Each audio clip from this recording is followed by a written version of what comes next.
of Fox Sports. We are Fox Sports. We are Arizona.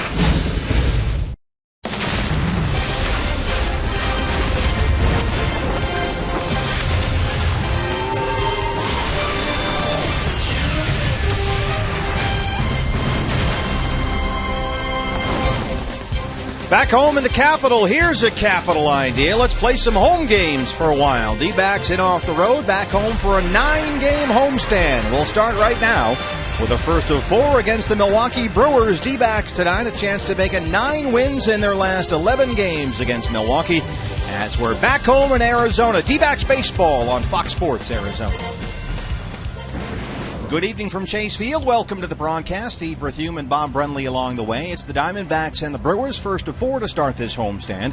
And the Diamondbacks are not starting things off on a very positive note. Bronson Arroyo put on the disabled list today for the first time in his long career, 15 seasons, 369 starts, right elbow tendonitis. This was Bronson after the ball game last night. It's just slowly sliding downhill a little bit, and it's just getting to the point where it's just, when I was throwing like 80, 83 to 87, it was like manageable, but it's slowly sliding downhill, so I might be facing the inevitable for the first time in 2 decades.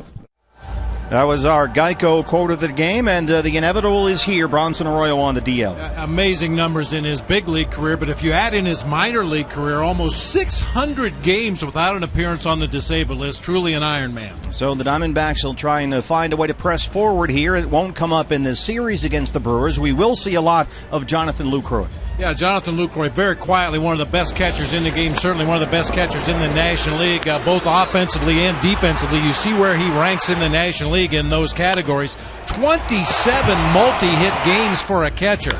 I've liked this guy for a long time playing in Milwaukee. He gets very little notoriety. He just goes about his business, and this year his business has been big-time offense. He'll be catching Willie Peralta, the Brewer starter tonight. Diamondbacks counter with the right-hander, Brandon McCarthy. When we come back, baseball today lost one of its greatest ever hitters and finest gentlemen. The Diamondbacks remember the great Tony Gwynn when we come back.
To you in part by CenturyLink, your link to what's next.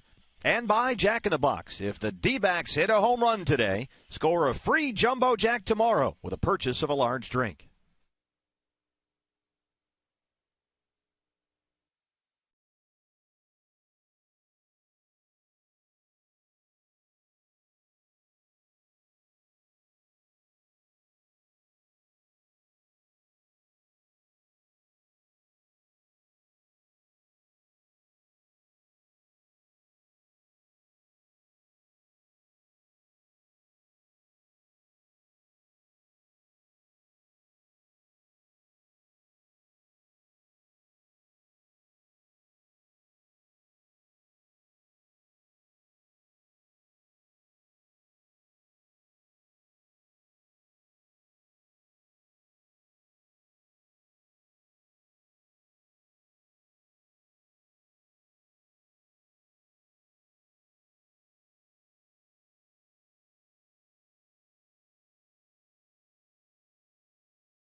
is brought to you in part by CenturyLink, your link to what's next, and by Jack in the Box. If the D-backs hit a home run today, score a free Jumbo Jack tomorrow with a purchase of a large drink. And welcome back here to Chase Field. Brandon McCarthy set to take the hill against the Milwaukee Brewers to start off this 4-game series. Hi, everybody. Jody Jackson with you as we get you set for first pitch. Well, a moment of silence here at the ballpark just a few minutes ago for Tony Gwynn, passing away today at the age of 54 after a battle with cancer. Now, many of the members of this Diamondbacks organization in the clubhouse, front office, staff, and coaches have had impact in their lives from Tony Gwynn. They've known him over the years, but no one knows him as well as Kevin Towers, who was the general manager for the Padres during part of Tony Gwynn's tenure there, including a World Series appearance in 1998. I had the chance to talk to Kevin Towers earlier today about Tony Gwynn's legacy. You know, today as I listened to all these people talking about their time with him and recounting, you know, teammates and people that had been associated with him over the years, that they keep talking about the type of person he was. And to me, there's no better way to be remembered than as great a player as he was, that people talk about the type of person that he was. And no ego, very simple man, family man first, incredible work ethic, integrity, credibility, just an icon in San Diego in every sense of the word. And I think more people are missing the person and the dad and the family man, Tony Gwynn, probably now than the player.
Brandon McCarthy takes the mound here at Chase Field. The roof is open. We're stealing a roof open night here in the middle of June in the Valley. This is an extra treat here, DD.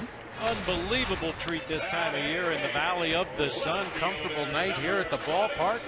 Beautiful night for ball game. Panels closed. Roof is open. First of four, Brewers and D-backs. And this is the lineup for Ron Renicke's Brew Crew. Scooter Gennett, the second baseman at the top of the order. Ryan Braun, his last 9 games here at Chase Field. He's done okay. Jonathan Lucroy, we highlighted him in the open. Real offense-oriented catcher. Aramis Ramirez at third base. Chris Davis, a Valley native, out in left field. Mark Reynolds, former D-back, at first base. Gene Segura at shortstop. Elian Herrera in center field. And Willie Peralta, the right-hander, on the mound for the Brewers. And for the Diamondbacks, your Arizona Ford starting pitcher is Brandon McCarthy, his 15th start of the season. Looking for his first win since May 3rd, leading the National League in both hits and runs allowed. It's hard to believe. You know, we've seen Brandon McCarthy at his best at times this year when he looks absolutely dominant out there on the mound, but yet has an inning or two every ball game when it seems to get away from him, and hence the high hit total and the high loss total. Paul Schreiber is the plate umpire. Make sure everything is arranged and put away here. And Scooter Gennett steps in. We are set for the first of 4 against the Brewers to open up this 9-game homestand at Chase Field. There's a strike, and we are underway. Scooter Gennett, 296 on the year. And he is swinging a red-hot bat lately. 5 starts as their new leadoff man. The latest move in this spot for Ron Renicky. And Gennett has been terrific at the top of the order so far. 9 for 21 with 4 doubles when batting first in the lineup. There's the Brewers skipper. They've gone through a number of leadoff men lately. Gennett seems, though, Bob, to have settled in nicely. Well, he certainly profiles well as a leadoff hitter. Gives you those pesky at-bats, fouls off a lot of pitches, as he's doing here so far against Brandon McCarthy. Just kind of a slap hitter, sprays it around, runs well. Sets the table for those boppers in the middle of this Brewers order. Renicky recently dropped Gene Segura down to the bottom of the order and put Gennett up top, simply because Gennett has been getting on base and Segura hasn't. A pretty easy change, said Renicky. Swing and a miss on the part of Gennett, and there's the strikeout. Good start for Brandon McCarthy. This is the defense behind him. Roger Kieschnick, who took the spot of Bronson Arroyo, who went on the disabled list, will get the start in left field tonight. David Peralta over in center. Gerardo Parra in right field. It'll be Martin Prado and Chris Owings on the left side of the infield. Aaron Hill, Paul Goldschmidt on the right side. Miguel Montero behind the plate for right-hander Brandon McCarthy. Diamondbacks had been carrying an extra pitcher, so Arroyo goes on the DL, replaced by an outfielder. So now more depth on the bench for Kirk Gibson. Ryan Braun steps in. A smattering of boos. And looks at ball one. Braun, 281 and 10 homers. He is really slumping right now, though. 3 for his last 30. And he is walking less than half as often as he did last year. That's been part of the issue. Lions 1 to Aaron Hill. 2 up, 2 down. Yeah, a smattering of boos is an improvement for Ryan Braun. He's been getting hammered in some of the road ballparks this year, as you can imagine. Brings up the guy we highlighted at the top of the show, the catcher Jonathan Lucroy, who is having a career year right now, hitting .336. The on-base percentage right at .400. And he is hotter than ever as he comes into Chase Field. He's got 4 homers in his last 13 games.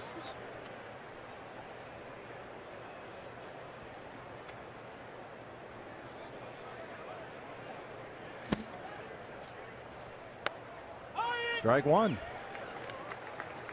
What is it you like so much about this guy? I just like his whole game. He's a very unassuming guy, but yet he has the ability to lead a pitching staff. That's an odd combination of personalities, to be very quiet and, you know, not showy, doesn't have a lot of ego, but yet be able to take charge of a pitching staff.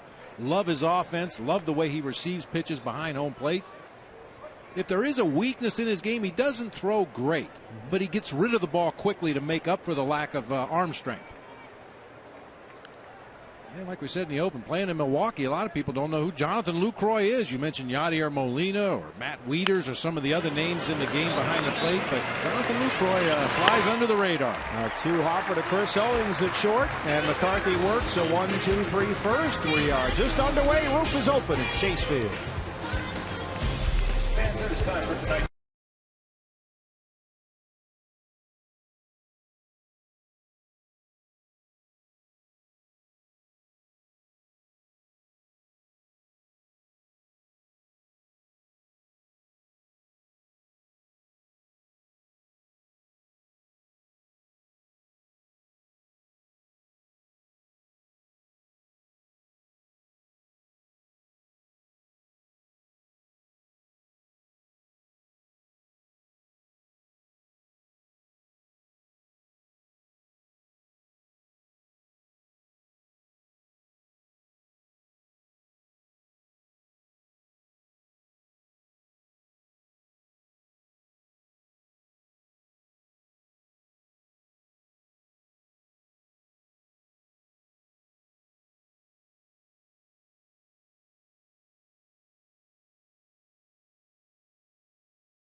Back at Chase Field, roof open. Brewers and Diamondbacks, first of 4 against Milwaukee. It's a 9-game homestand. D-backs have played well against Milwaukee as of late, 8-2 in their last 10 since the start of last season. Arizona Ford starting pitcher for the Brew Crew, Willie Peralta, the 25-year-old right-hander. Here's D-backs hitting coach Turner Ward. Well, of course, everybody knows he's got a good fastball. And he's a fastball slider pitcher. Earlier in the season, he was using more of his curveball and changeup, but he's a fastball slider guy who knows how to pitch. I've seen him a little different than I've seen him in the past, and that's why this game's so interesting. There's always adjustments being made. So, we'll have to make adjustments just like he has. The numbers on Peralta, he has pitched to an outstanding 2.90 ERA this year. He's kind of been under the radar on this Milwaukee club. Talked about that fastball, heavy sinking fastball in the mid-90s. Also throws that hard slider. You heard Turner Ward talk about it, and it has been mixing in an improved straight changeup. Gerardo Parra leads it off.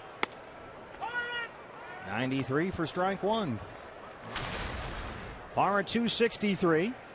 Exactly halfway to last year's home run and RBI totals. Back in the leadoff spot tonight. Seen a lot of either Chris Owings or Didi Gregorius leading off, and Parra in the 2-hole, but he's back up there batting leadoff for the 42nd time this year. Parra this year about 260 from the top of the order.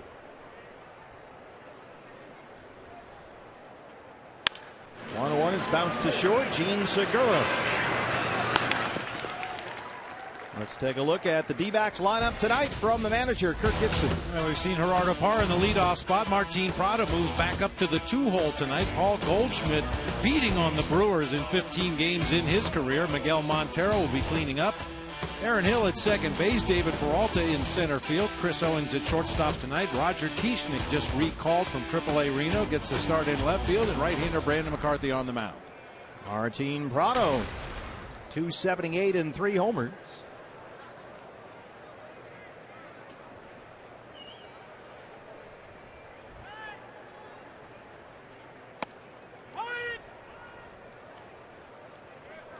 Prado 5 hits in 5 games on the road trip. 3 of them came Saturday against the Dodgers, including his 3rd home run of the year. Hit by Dave McKay, quickly 0-2. Dave Budrewicz down there really got a bad hop, a bad carom. All's well that ends well. The ball ends up in the hands of a kid. Attaboy. Oh, the king is here. Nice to see that. 0-2. We've got Dave Budrewicz manning right field and Gregor Carr in left. They're calling Gregor the Mountain. Oh, will that make Dave the Molehill on the other side of the field? 1-2. Well, depends how he plays the next one, I guess. Hopped over the mound. Segura has to hurry, and he gets him. Nice play by the Brewers shortstop.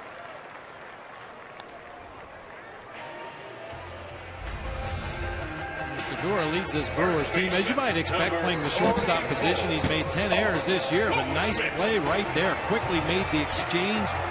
We'll get a look on our Phantom cam how quickly he gets that ball out of his glove. It looked a lot quicker than that in real speed, but throws on the run, had his thumb outside the webbing of the glove as he was digging in there with the rest of his hand trying to find the baseball, but gets it across the diamond in time to get Prado.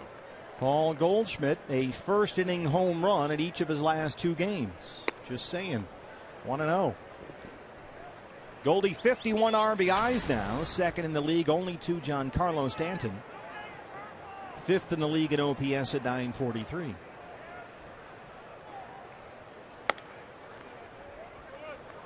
A homer in the last 2 games of the Dodgers series.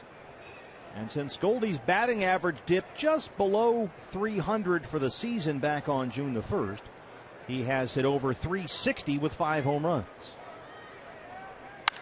And he laces that one into right for a base hit.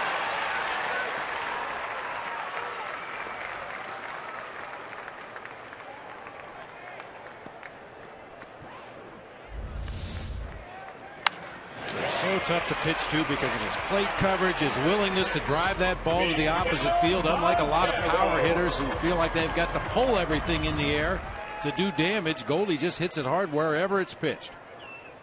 It's always good to have somebody on base right now ahead of Miguel Montero, who's really swinging a good bat. He sure is. In fact, Miggy 1 home run and 3 RBIs shy of matching his totals from all of last year. And you see the OPS now well over 800.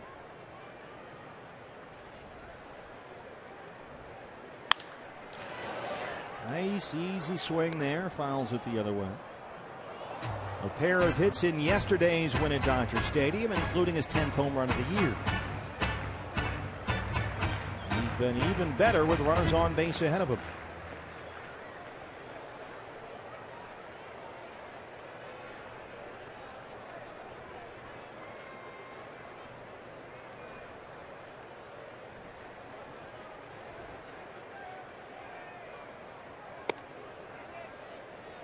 .94 misses from Peralta. 1 ball and 1 strike.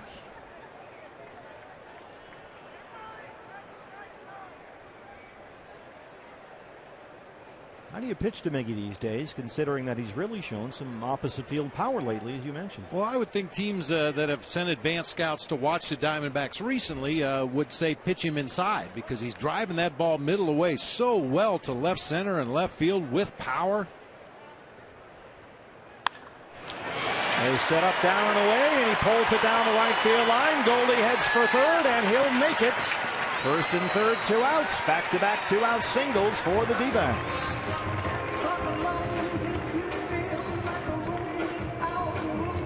Second baseman, number 2, Aaron Hill. That's a pitch off the plate away.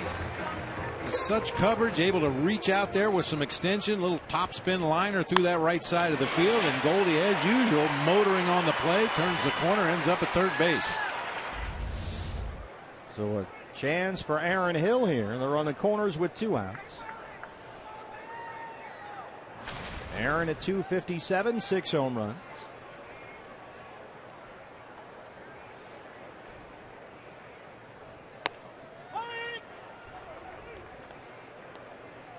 Peralta has thrown strike 1 to 4 of the 5 D-backs hitters so far.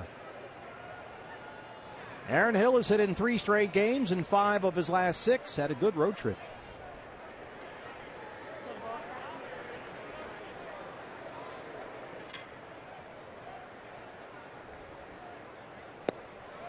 One is swung on and missed, 0-2. That's the hard slider from Willie Peralta.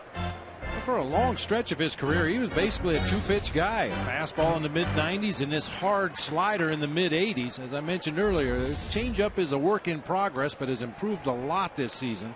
Does have a curveball he'll show occasionally, but a nasty slider right there to Aaron Hill. D-backs faced Willie Peralta May 7th at Miller Park. It was a really strange game.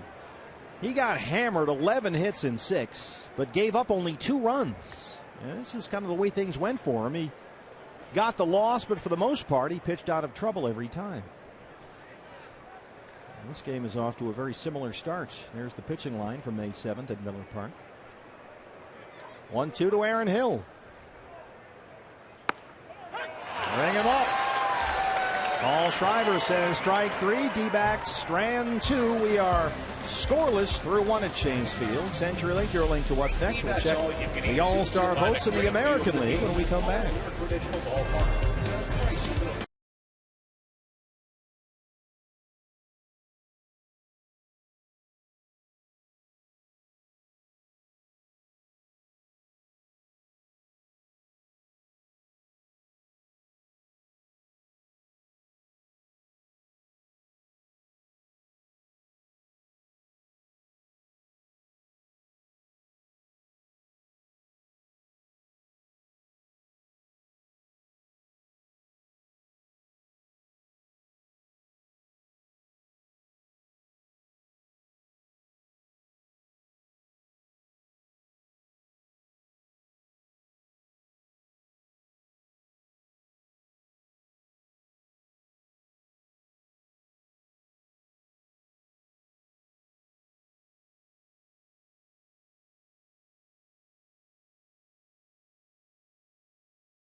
A check of the American League All-Star ballots.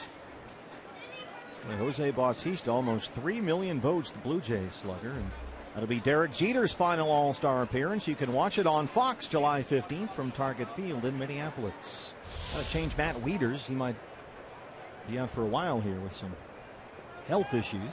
Don't forget Home Run Derby Monday, then the big game Tuesday, July 15th.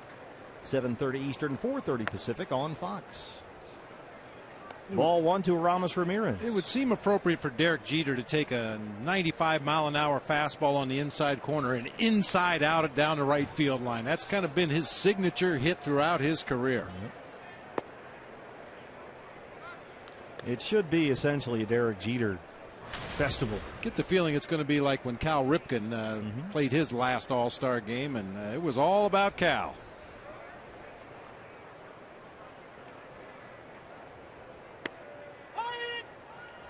2-1 now to Ramos Ramirez. In the cleanup spot tonight for Ron Renicky.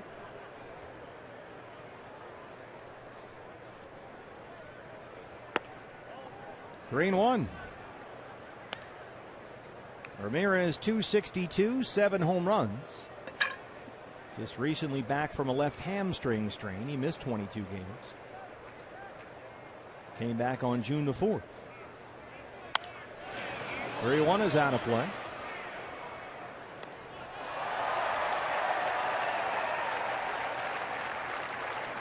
Nice catch by a gentleman in the front row in the upper deck. Wow. Careful along those railings, please. I believe he was in the middle of dinner. Yeah. That's definitely contract worthy right there. Ramirez knocks it into right. Parra will try to cut it off, and Ramirez on that bad knee and hammy will settle for a single.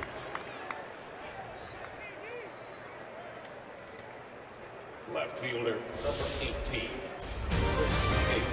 Don't forget, it's your duty as an American. Decision 2014. Big news. Goldie last night passed Adrian Gonzalez and is now leading the voting for National League first base starter. Don't stop now, fans. A lot of time left to vote for that All-Star game. I don't think he even is aware or cares, but only because we make him aware of it. But right. Certainly he doesn't seek out that information. It means absolutely nothing to him. There was a new T-shirt, which is the new hot item here in the D-backs clubhouse. A big Vote Goldie T-shirt. Nice. That some of the players had in the clubhouse. Chris Davis. 256, 11 home runs. Deer Valley High School product has become a real power threat in this lineup. And he's ahead 2-0. 11 homers, so Chris has matched his total from last year. And he's already passed his RBI number from last season. As he navigates his way through his first full season in the big leagues at the age of 26.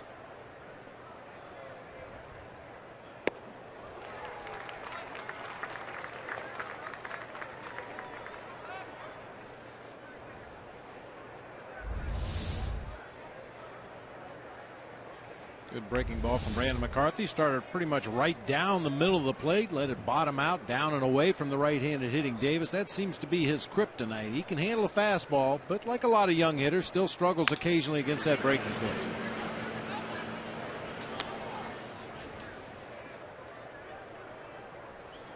Teenage Mutant Ninja Turtles are here from Milwaukee.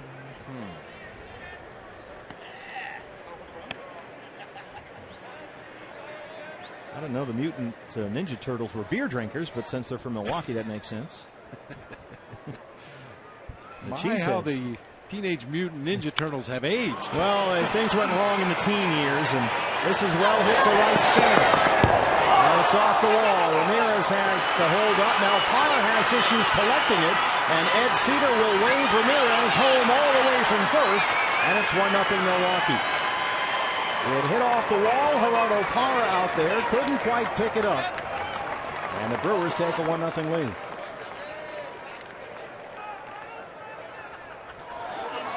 Davis hits that ball a long way to the opposite field, right in front of the RamTrucks.com pool area. And Peralta got a glove on it, but didn't know where the ball was initially. By the time he picks it up, throws it back in over the first cutoff man, or actually short hop the first cutoff man.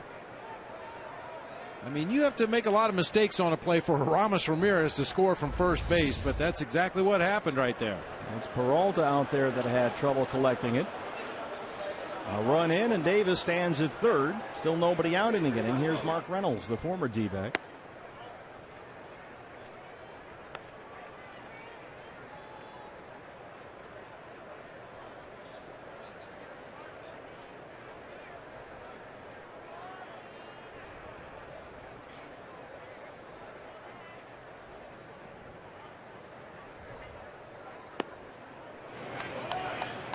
He did not go, and says Ted Barrett, the crew chief, down at first. Mark Reynolds having a Mark Reynolds season. He's got 13 home runs. He has also struck out 73 times in 202 at-bats. That's nearly 32%, so he's right about the same pace he was on when he was with the D-backs. And he's ahead here, 3-0. McCarthy having issues throwing strikes. You see his numbers with the Diamondbacks. Big time home run guy, big time strikeout guy. He's been that way his whole career. Most consecutive seasons in Major League Baseball history with at least 15 homers, carrying a batting average below 225. Mark Reynolds 4 times. The other 2 names at the top of that list, Dave Kingman and Rob Deere. They're all the same kind of hitter, all or nothing. Well, he's a tough guy to walk, and he just got a free pass. Well, while he's making his way down that first baseline, let's take a look at our Valley Honda keys to the game. Brandon McCarthy's velocity on his fastball up about 3 miles per hour this year, so throw some cheese past the cheeseheads. And the Brewers coming off a 13-4 beating at the hands of the Cincinnati Reds yesterday, so keep the beer flat. Nice cheese theme. I see. I like the theme. Yeah. Probably have some motorcycle references tomorrow. Gene Segura, the shortstop. First 3 have reached for the Brewers in the second against McCarthy. They're on the corners. Nobody out for Segura, and they're at 247 on the year. Now, this is a guy whose bat is kind of in a free fall right now. He is really struggling. Stuck in a 5 for 42. And his batting average has dropped about 25 points in 10 days. Strike 1.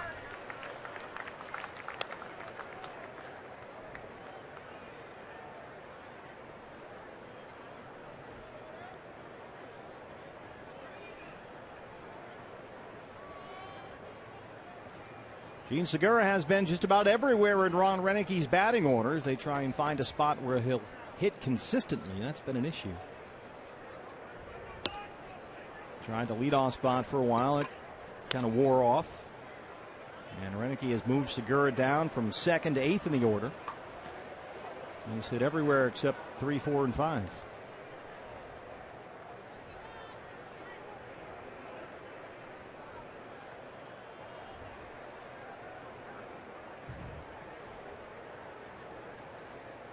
Well, this is unusual for Brandon McCarthy. He's had an excellent track record of shutting down the opponent the first time through the order. Over his last 8 starts, McCarthy has allowed a total of 2 runs in the first 3 innings.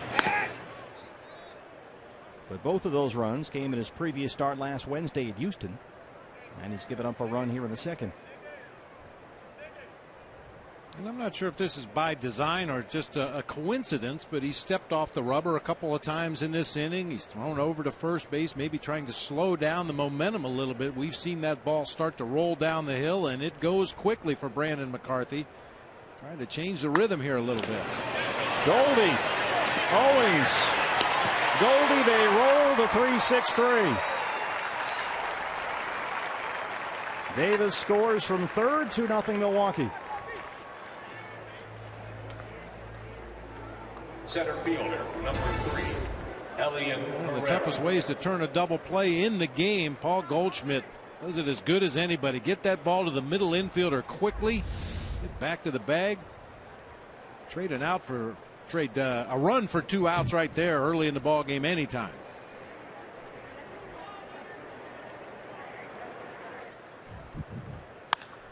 Herrera, first pitch, lines it to right. He drops in front of Parra. Leon Herrera is aboard with a 2-out single. That's the 3rd Brewer hit in this inning.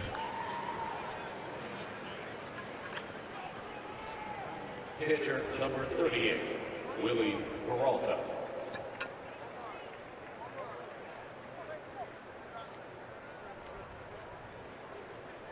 So they will clear the pitcher. Willie Peralta steps up. Otherwise known as Agent 087. Willie Peralta 2 for 23 on the season with 2 outs in the inning. No chance to put down a sac bunt. He's going to have to swing it. He is deep, deep, deep undercover.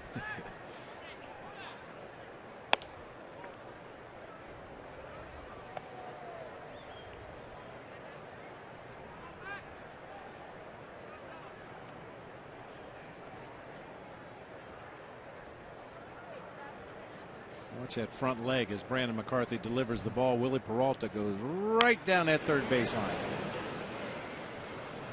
Well, Brandon McCarthy's pattern as of late had been to kind of blow up in the 4th or the 5th, but he was outstanding the first 3 times through. Goes 7 starts without giving up a single run in any of the first 3 innings of those starts, and then a couple of runs his last time out in Houston. Now 2 tonight against the Brewers. So the pattern is evolving here for Brandon. But the most positive change we've seen has been health. He has maintained his health throughout the season, which was always been a concern. All the while maintaining that added velocity on his fastball. It's given him another weapon to use this year, that high 4-seamer. I think he broke his bat. Owens goes the short way for the force on Herrera, and that's the end of the 2nd. But Milwaukee gets 2. They lead it 2-0.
You and your dog can escape the heat at air-conditioned Chase Field Sunday. You can participate in a pregame puppy parade around the warning track. You'd only bring your dog if you pre-register and buy a special Bark in the Park package. Learn more at dbacks.com/barkinthepark, and we'll see you and your pooch Sunday. D-backs and Giants.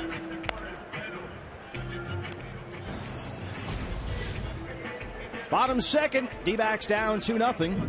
David Peralta, Chris Owings, and Roger Kieschnick 6, 7, and 8 against Willie Peralta. I want to send a special message out from crew chief Ted Barrett, working down at first base tonight. He's a Valley resident, and his son Adam Barrett was inducted into the U.S. Army and is taking off for Fort Benning tomorrow. Just to wish him the best And we salute Adam for his service. I know Ted is very, very proud of his son. Absolutely.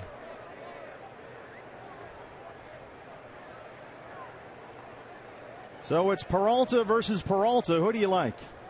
I'll take Peralta. There you go. 0-1. David Peralta, a double and a run scored in the win at Dodger Stadium yesterday. He's at .315 on the year. David also got his first career stolen base in the big leagues in that ball game. Kind of caught Josh Beckett napping and swiped third.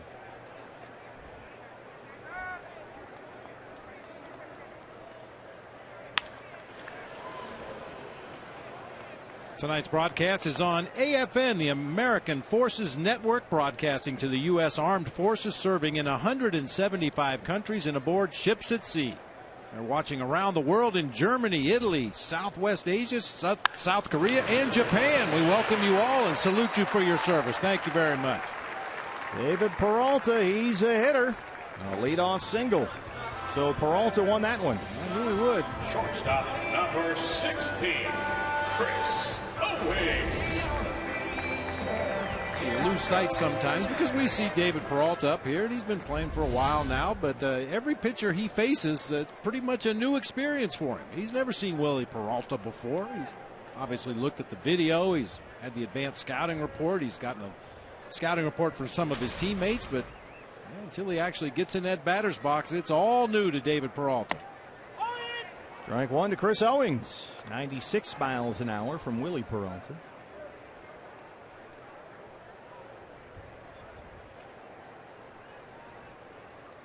CO 270 and 6 homers. He hit in 4 of the 5 games on the road trip, just 3 of them starts.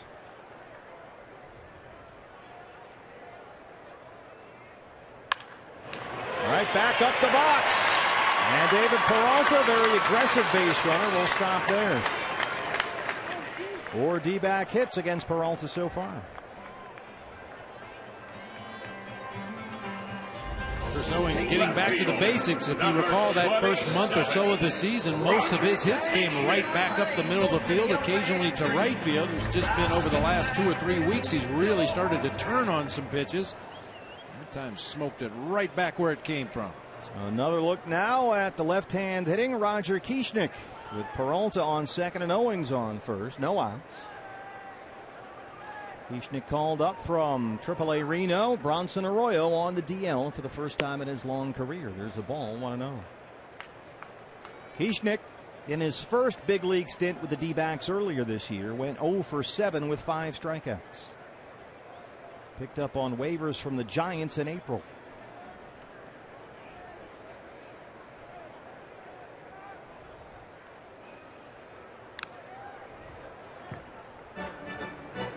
Fans, when the D-backs win, you win at Papa John's. A day after every Diamondbacks win, you get 50% off your regular menu price online order at Papa John's. Enter promo code DBACKS50 at papajohns.com.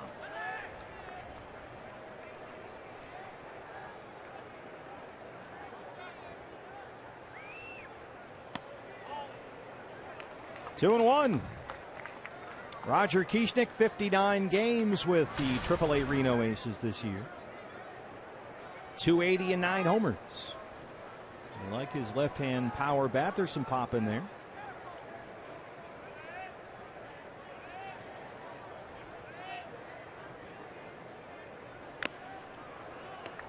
.96 from Peralta. 2-2. Noticed a big difference, Bob, in Jonathan Lucroy, the way he crouches and sets up his target when the bases are empty versus when there are base runners on. Well, when the bases are empty, he almost disappears behind his catcher's mitt. He gives a really small target. He's only 6 foot tall, about 190, 195 pounds back there behind the plate. But with runners on base, he'll really widen out that stance, give himself a lot of flexibility to move right, left, and to come forward if he has to block balls in the dirt. But with nobody on base, he gives a nice target. I know fans might not understand the difference between a big target and a small target, but for most pitchers, they would prefer to really have a small target, a catcher that can really get small back there. 3-2 to Kieschnick. Base hit. They will wave Peralta. Owings takes off for third. It's a wild throw backed up by Peralta. Owings will have to hold, and Kieschnick has his first D-backs RBI. It's 2-1. Good at bat right there. Ends up with a base hit up the middle. Leon Herrera is an infielder by trade, playing center field here tonight as Kieschnick spanks that one back up the middle of the field. You see the shortstop Gene Segura pointing at third base. There really was no play there at home plate, and that wild throw over everybody allowed both Diamondbacks to advance into scoring position as Peralta was scoring. It's an RBI single for Kieschnick. He takes second on the throw, and the Diamondbacks have something going here. Rick Kranitz to the mound. Second and third, nobody out. Brandon McCarthy stepping up. Now keep an eye on the shortstop Gene Segura after he tries to make the play up the middle here on this smash off the bat of Kieschnick. He realizes there's not going to be a play at the plate, so he's pointing at third base. And if Herrera comes up throwing to third base, there's a good chance they get Chris Owings by a wide margin there. But a wild throw home not only allows the run to score, but both runners move into scoring position. Brandon McCarthy. First three D-backs hitters have reached with base hits against Peralta. Strike one to Brandon. Will occasionally surprise with the bat. He's stuck his bat out there a couple of times and gotten lucky. Big open stance up there at 6'7".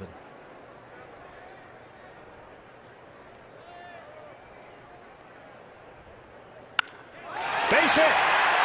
Owings comes in. Here comes Kieschnick, and he will score. Brandon McCarthy, a two-run single, and it's 3-2 Diamondbacks. He's a hitter.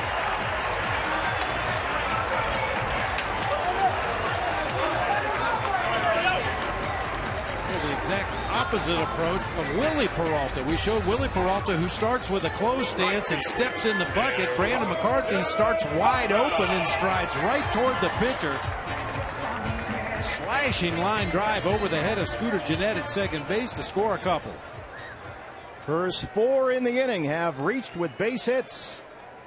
That's right off the sweet spot. Nice swing. In his last game, Brandon had his first ever RBI. He just picked up two more right there. He's on a roll. And here is the top of the order, Gerardo Parra. Big cut at that one at 96, 0-1. Parra grounded out to short his first time.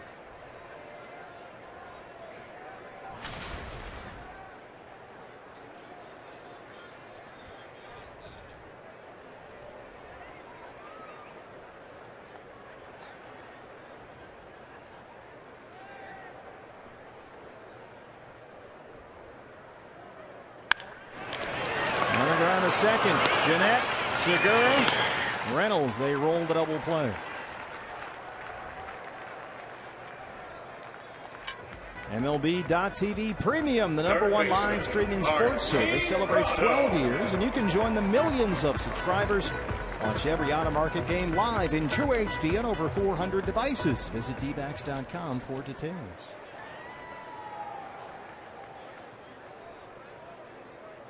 Quickly two down. Martin Prado steps in. How about the bottom portion of the D-backs order? Singles by Peralta, Owings, Kieschnick, and McCarthy. And now Prado laces one by Reynolds for a two-out hit.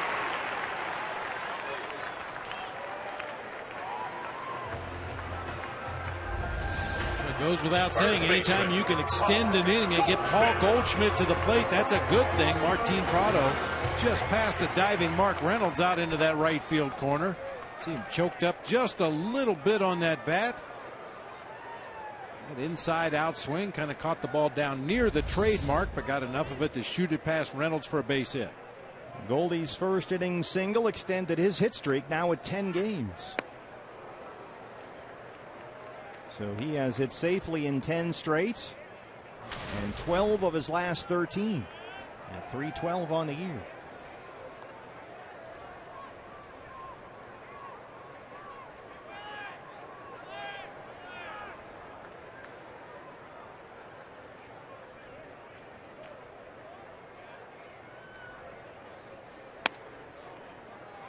One. Well, the first time in his long career, Bronson Arroyo is on the disabled list. It's a strange place for him, certainly, after all this time. Well, the only thing that he's not able to do is go out to the mound and pitch on the disabled list, but fulfilling the rest of his roles with this ball club as usual. Mentoring the young pitchers. We've seen Chase Anderson follow him around like a shadow. Look at that. 369 career starts, never missed one. And now finally, 15th season in the big leagues, he is just sitting out. His elbow has just been killing him lately. And it's right elbow tendonitis. He was examined today, then placed on the DL. Roger Keishnick called up from AAA Reno. Diamondbacks had been carrying an extra pitcher, so you can call up an outfielder. A little more bench depth now for Kirk Gibson. Down there with Wade Miley and Chase Anderson. 2-1 to Goldie. Very high in the air, first base side. Jeanette calls off Reynolds and makes the underhand catch, and that's the inning. But the D-backs get 5 hits, all singles, and 3 runs, and it's Keishnick and McCarthy doing all the damage. 3-2 D-backs.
Before the game, Kevin Towers and Kirk Gibson talked about the fact that he did have an MRI on that elbow, and the early diagnosis is elbow tendonitis, but the MRI results were not divulged. So we're hoping to be able to talk to Bronson after the game, maybe get more information on the exact diagnosis, exactly what is seen on that MRI. But also, guys, Kevin Towers said that there was a bone chip in that elbow before he was signed, and Bronson had been dealing with that for a long time. That was not initially a problem, so hard to say if that is part of the issue or not.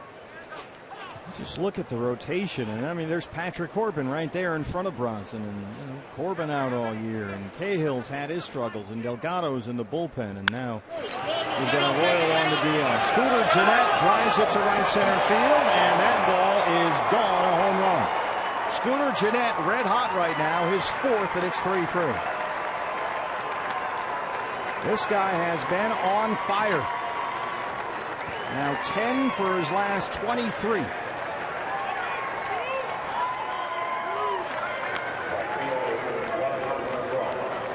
Scooter Jeanette's about as big as a hiccup. He's never hit more than 9 home runs in a minor league season, but he hit that ball way out of here.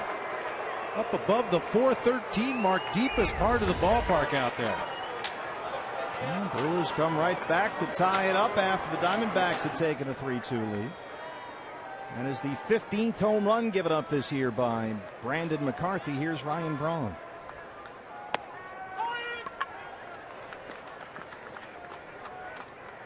Braun lined out to second his first time, 0 for 1.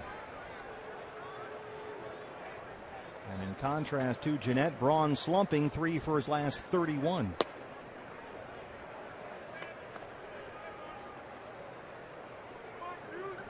Although Ryan Braun had a big homer Saturday when the Brewers beat the Reds at Miller Park, it snapped a 7 for 43 for him. And he's been kind of trying to find it lately. That is roll foul. Braun says that over the last week or two, his swing has probably fluctuated somewhere between terrible and awful. That's a bad neighborhood to be in. He's kind of been wearing it lately. Yeah, but that being said, we know what Ryan Braun is capable of when he's swinging it much better than terrible and awful. He can do some serious damage. Just try to keep him quiet the next 4 days and let him beat on somebody else.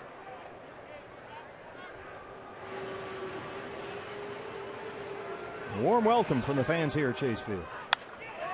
Base hit. That is down the right field line, and in the corner, Braun will settle for the single. So the first 2 get base hits here in the third against McCarthy. I don't think he's filling out a Braun ballot right there. Probably not. Doesn't appear to be. Catcher, Jonathan Lucroy. Swing a little bit similar to Martin Prados when he shot that ball down the first baseline for his base hit in that last half inning. Well, so far we're through 2+ innings, and the two teams have combined for 12 hits. Jonathan Lucroy grounded out his first time, 0 for 1.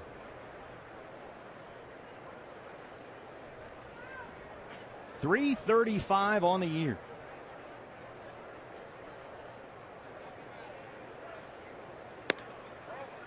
Lucroy having his best offensive season, turned 28 a few days ago. And a straight up line drive hitter. He says he'll hit a home run every now and again, but most of the time he's just trying to put the ball in the gap and on the line. Not a pull hitter. He'll use the whole field. Says he's been a line drive hitter since he was in Little League. Breaking ball in there for a strike, 1-1. I mentioned how he kind of flies underneath the radar, doesn't get the kind of accolades that some of the other hitting catchers in baseball. But you go back to the beginning of the 2012 season, only Yadier Molina has hit for a higher batting average among catchers at .312. Lucroy at .309. He's third in on-base percentage, first in slugging percentage, and third in hits among all catchers in the major leagues. And what Ron Renicky really likes about his offense is that this is their most consistent hitter. They have some wild swingers on this team. A lot of their guys are like that, but Lucroy stays on pitches well, doesn't chase too much out of the zone, and is pretty steady up there. 1 ball and 1 strike. Base hit to center. Ryan Braun will stop at second. A homer and 2 singles open up the third against McCarthy.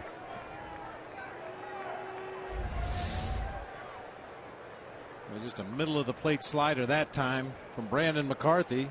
A little bit of a hesitation there from Lucroy. Got his weight out on his front foot, but as we've seen Paul Goldschmidt do many times, kept his hands back, waited for that off-speed pitch to get in the zone, and then spanked it right back up the middle of the field. 6 of the last 9 Milwaukee hitters against McCarthy have base hits. Ramirez, Davis, Herrera, Jeanette, Braun, Lucroy, all with hits the last time through the order against Brandon. And he's got 2 on, nobody out already, a run in the inning. And here's Aramis Ramirez. Pep talk from Mike Harkey.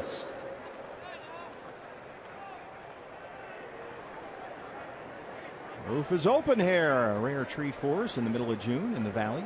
Panels are closed. Ramirez singled and scored his first time.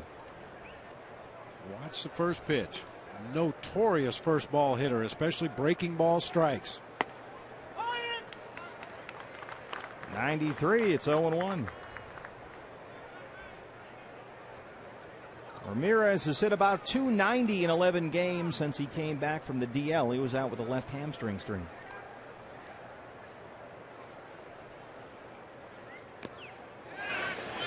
There's a strike.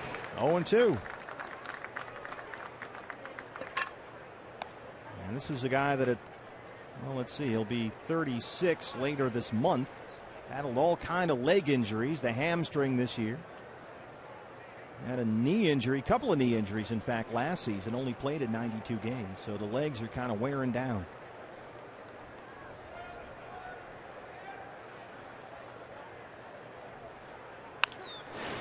But he can still hit. Oh, he can hit. He's always been able to hit. And the leg injuries occasionally are a byproduct of the fact that he doesn't run very hard. And he hits a ground ball in the hole at short or up the middle of the field and could be an infield hit, and he tries to turn it on. And, you know, when you don't run hard all the time and then suddenly you push yourself to max effort, that's when injuries happen. Sounds like something that might happen to a pitcher with his arm not stretched out or something like that.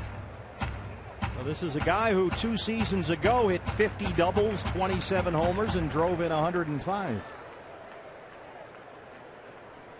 His 17th season in the big leagues, more than 2,000 career hits and 350 home runs.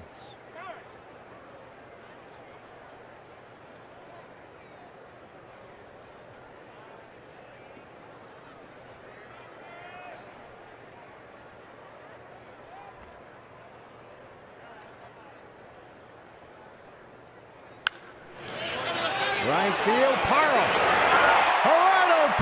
steals another base hit, and they double off Ryan Braun. The 2-time Gold Glover does it again for the D-backs.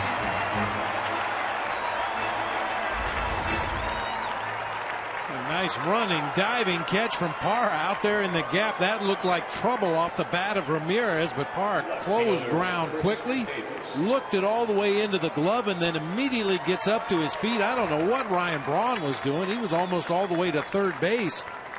I don't know who that defender is out there in right field, and Gerardo turns it into an easy double play.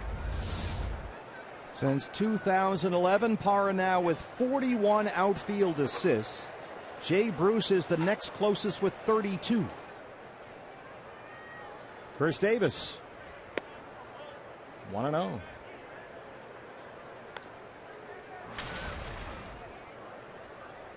Davis, an RBI triple. He scored a run his first time up. Lace went off the wall in right center.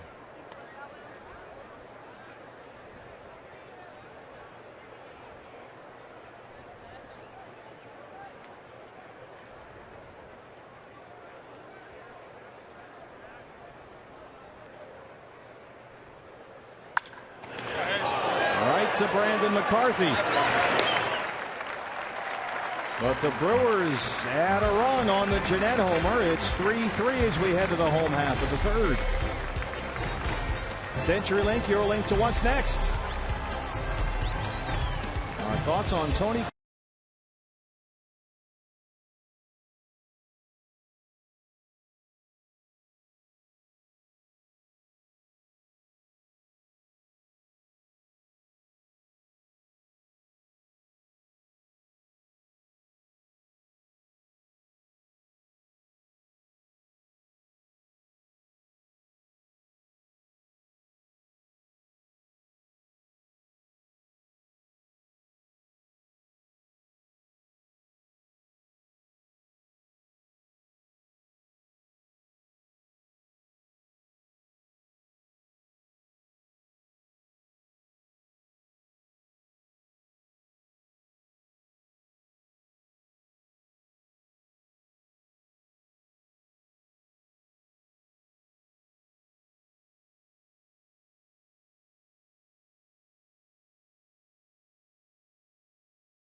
It was kind of unreal. I was just kind of sitting there like, God, that's Tony Gwynn over there. I'm going to play for him right now, and I mean, it was a no-brainer. I stood up. I said, I'm going here, and gave me a hug, and that's one thing I'll never forget. The first time I met him, he welcomed me and gave me a huge hug when I said I committed to San Diego State. So that was something I'll always remember.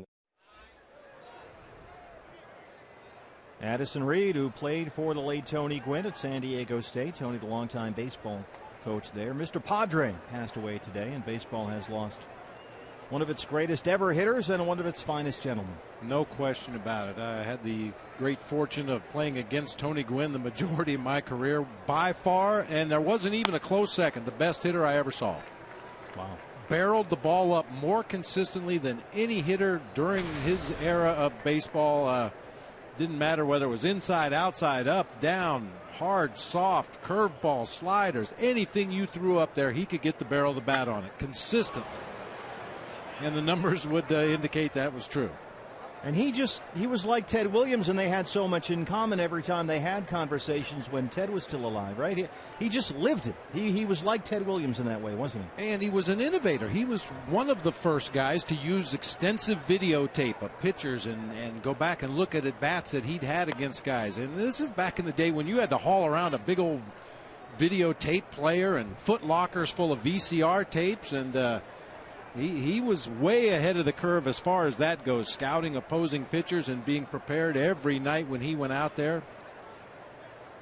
And, you know, a better person than he was a hitter, and he was the best hitter I ever saw. Miguel Montero. And that's what Kevin Towers referenced. Kevin, of course, worked with Tony Gwynn in San Diego. 20 major league seasons, all with the Padres. Of course, have that great statue out there behind right field at Petco Park. 8 batting titles, 15 times an All-Star. And a good defender, too, 5 Gold Gloves. He wasn't a good defender initially when he got to the major leagues. He was a little bit of a liability as Miguel Montero goes down on strikes. And, yeah, much like Paul Goldschmidt, just worked very hard. And there's no shortcuts to becoming a good defender. It takes a lot of hard work. And Tony Gwynn turned himself into a great defender in right field. I had the pleasure of working with Tony back in a previous job, and boy, it just was so much fun to just be around him. He was so warm and so wonderful and always happy, always turned around and greeted you and said, "Hey, how you doing? How's so-and-so? How's Cindy doing? How are those Red Sox, they're really," I mean, he was always so engaging and so great to be around. And so unassuming. I mean, if anybody had the right to walk around with their chest and head held high and, you know, maybe brag about some of the things they did on the field, it was Tony Gwynn. But, you know, if you met him away from the ballpark in a casual setting somewhere, you would never know that he was one of the greatest hitters to ever play the game. 0-2 on Aaron Hill, who struck out his first time. 297 games with 3 or more hits in his career. It's amazing, isn't it? Seems like most of those came against my Giants teams. There was a very small window of time when Roger Craig came in to manage the San Francisco Giants and taught all of our pitchers that split-fingered fastball that we had Tony just for a short window of time, but it didn't take him long to figure it out.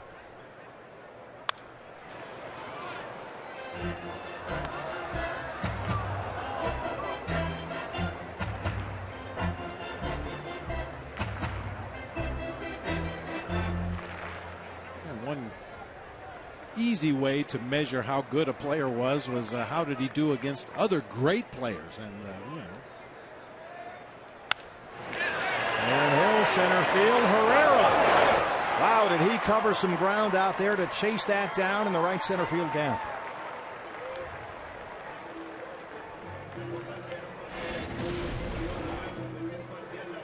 Center field, David Peralta.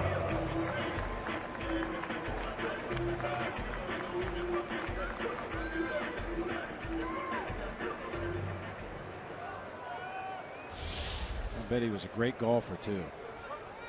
Anything that involved swinging a stick at a ball. I started to say one way you really evaluate great players is how do they do against other great players. And for my money, Greg Maddux, one of the greatest pitchers of all time. And Tony Gwynn, in 107 plate appearances, hit .415 against Greg Maddux and never struck out. Not once. Never. Not one time.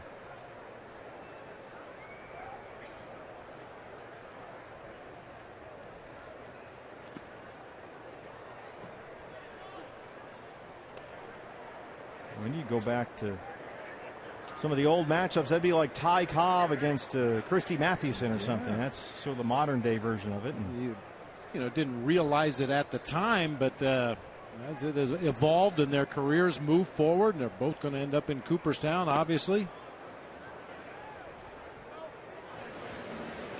Greg Maddox going in this summer along with Tony La Russa, Diamondbacks' new chief baseball officer.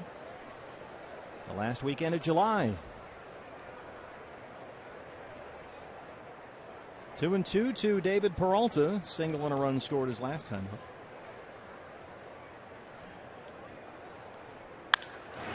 He's got himself a two-hit night. It's another one for Peralta.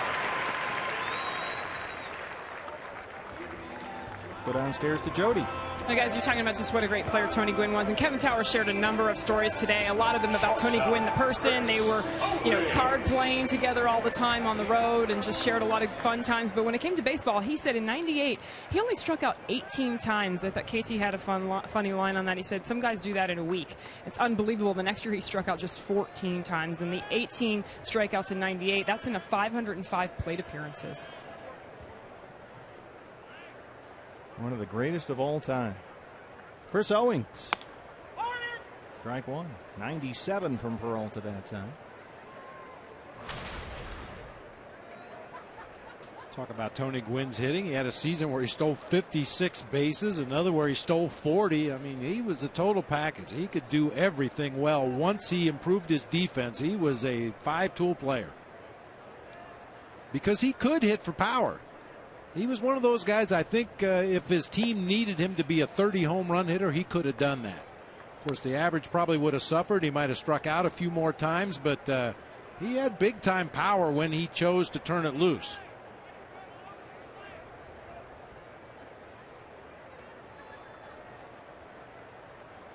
Most of that power came later in his career, a 17-homer season, a 16-homer season.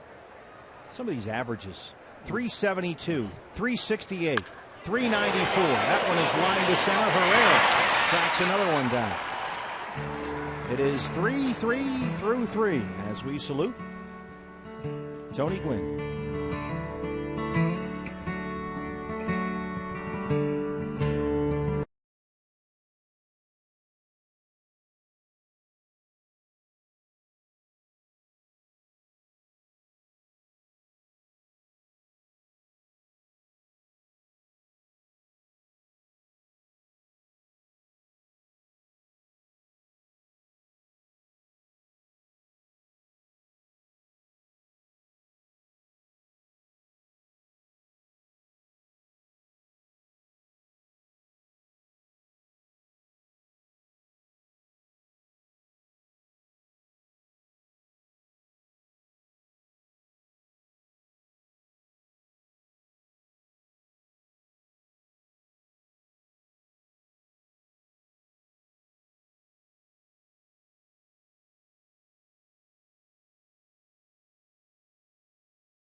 Fox Sports Arizona Fan Express, presented by Cox Communications and Fry's Food Stores, is set to take you to a D-backs game. Just stop by this month's participating Fry's Food Store in Globe.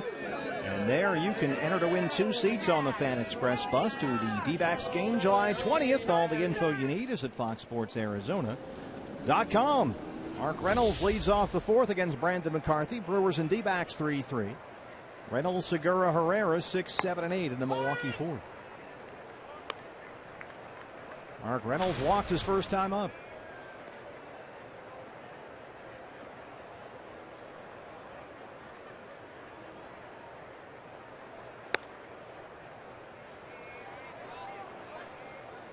One or one.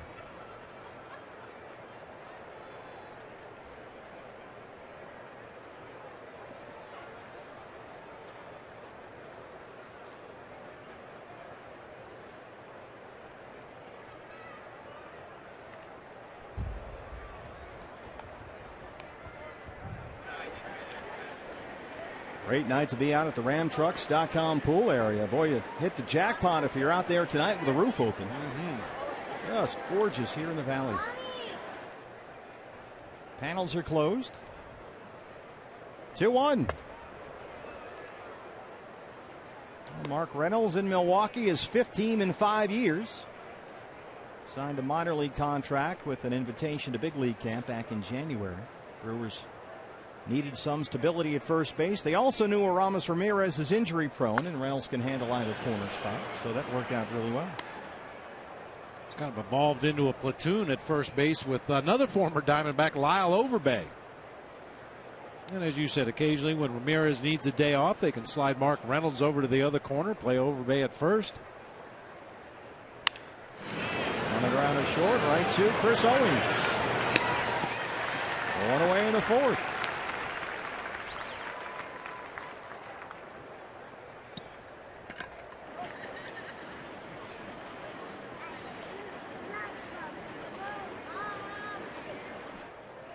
Shortstop, Gene Segura. Gene Segura, the shortstop.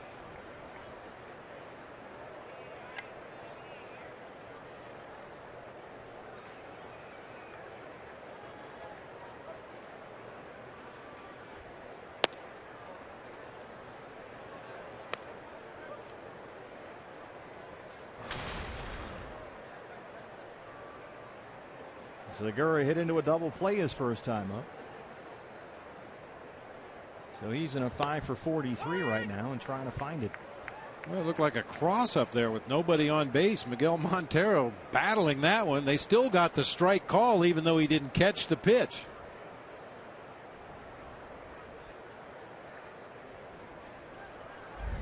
Now watch the way Miggy reacts here. He's going to slide out there a little bit on the outside corner.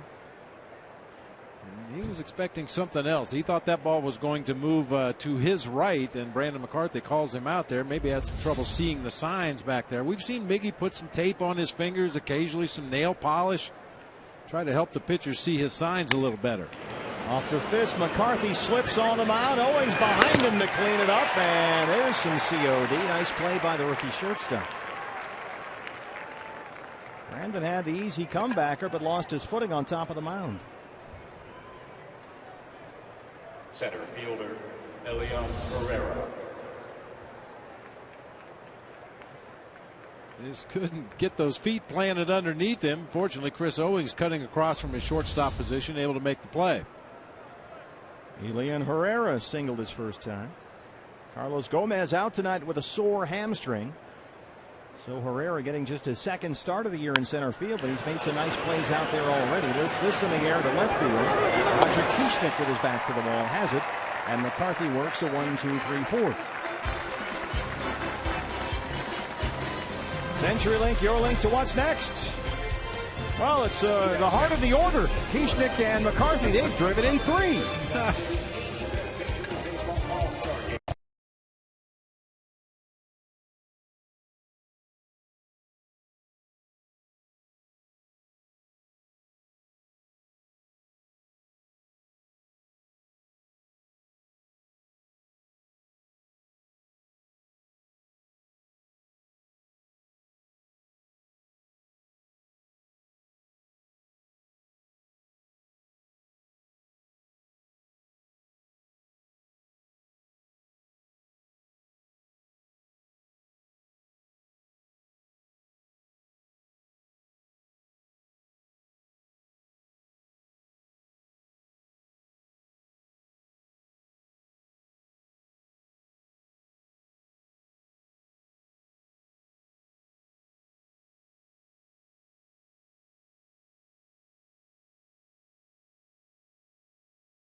On Fox Sports Arizona is brought to you in part by Lone Butte Casino. You're in for more winning moments at Lone Butte Casino.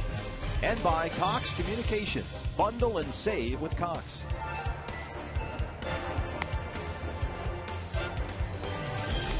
Back home, nice 9-game homestand for the D-backs. We open up with 4 against the Milwaukee Brewers, and it's 3-3 in the home half of the 4th. Vote Goldie. Vote early, vote often. Stuff those ballots. He's stealing all the ballots. He just cleaned them out. Oh, that's some nice work out there. So you grab a couple of $4 beers. You get yourself a spot out there. You set up and you go to work punching those ballots. That's outstanding. Roger Kieschnick, an RBI single. He scored a run. Kieschnick called up today from AAA Reno, and Bronson Arroyo went on the DL. And the D-backs will wait until Thursday to announce what happens with Arroyo's spot in the rotation. And so Kieschnick gets a second go-around, and his first one has already gone better than the previous one. He was 0 for 7 his first time up with the D-backs. He laced a base hit up the middle for an RBI his first time up tonight.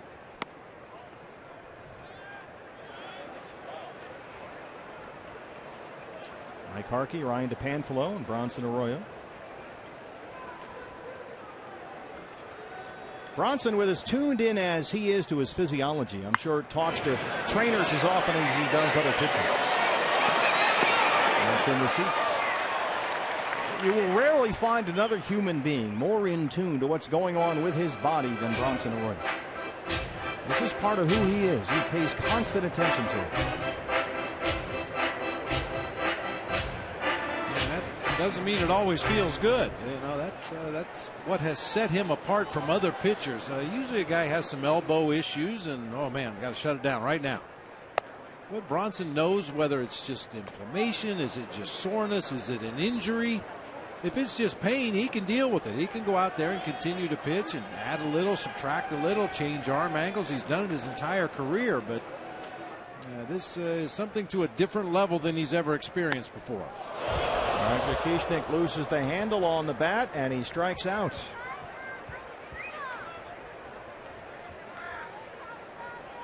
President and CEO Derek Hall, his wife Amy down there behind those protective screens. The D-backs always concerned about the safety of our fans here.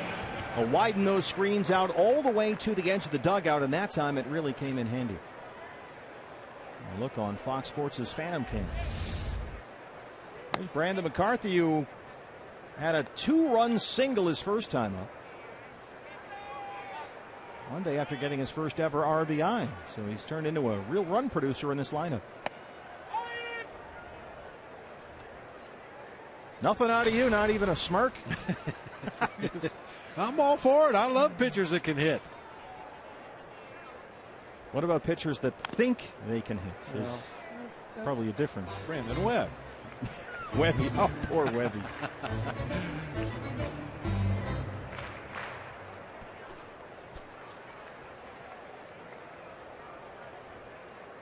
That great cliche in the game of baseball, helped his own cause. Boy, that one came inside and somehow did not hit the 6'7" McCarthy. There are times in his career I bet Brandon wishes he was a little heavier, but this is not one of them. Thank goodness he's thin.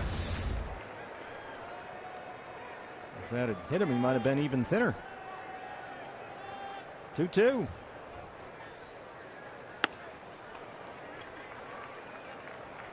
Well, it's that time again. Speaking of Brandon Webb, time to tweet us your fan photo using the hashtag AZFanPhoto. Your chance to have it shown in our game broadcast brought to you by AT Now, what's happening with the Brenly Committee tonight? I don't know. We're analyst on the postgame show today, Augie Ojeda. We might ask Augie to get involved in the AT&T fan photo. Richard Sine's still on probation, as is Brandon Webb. I'd take a group effort from that postgame show to come up with a photo tonight. Gerardo Parra. Parra 0 for 2, a couple of ground outs, one into a double play. Well, it sounds like the committee, frankly, is slacking. Let's pick it up a little bit. Let's get organized. I like where this is headed. I'll speak to somebody about that. Sure you will. No governor tonight. That's the problem. It's chaos, I tell you. Chaos. Herrera calls off Segura. And Peralta works a 1-2-3 fourth. We are through 4 at Chase Field. It's a 3-3 ball game.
First 20,000 in attendance with us at Chase Field. Get this D-backs duffel bag courtesy of Gila River Casino.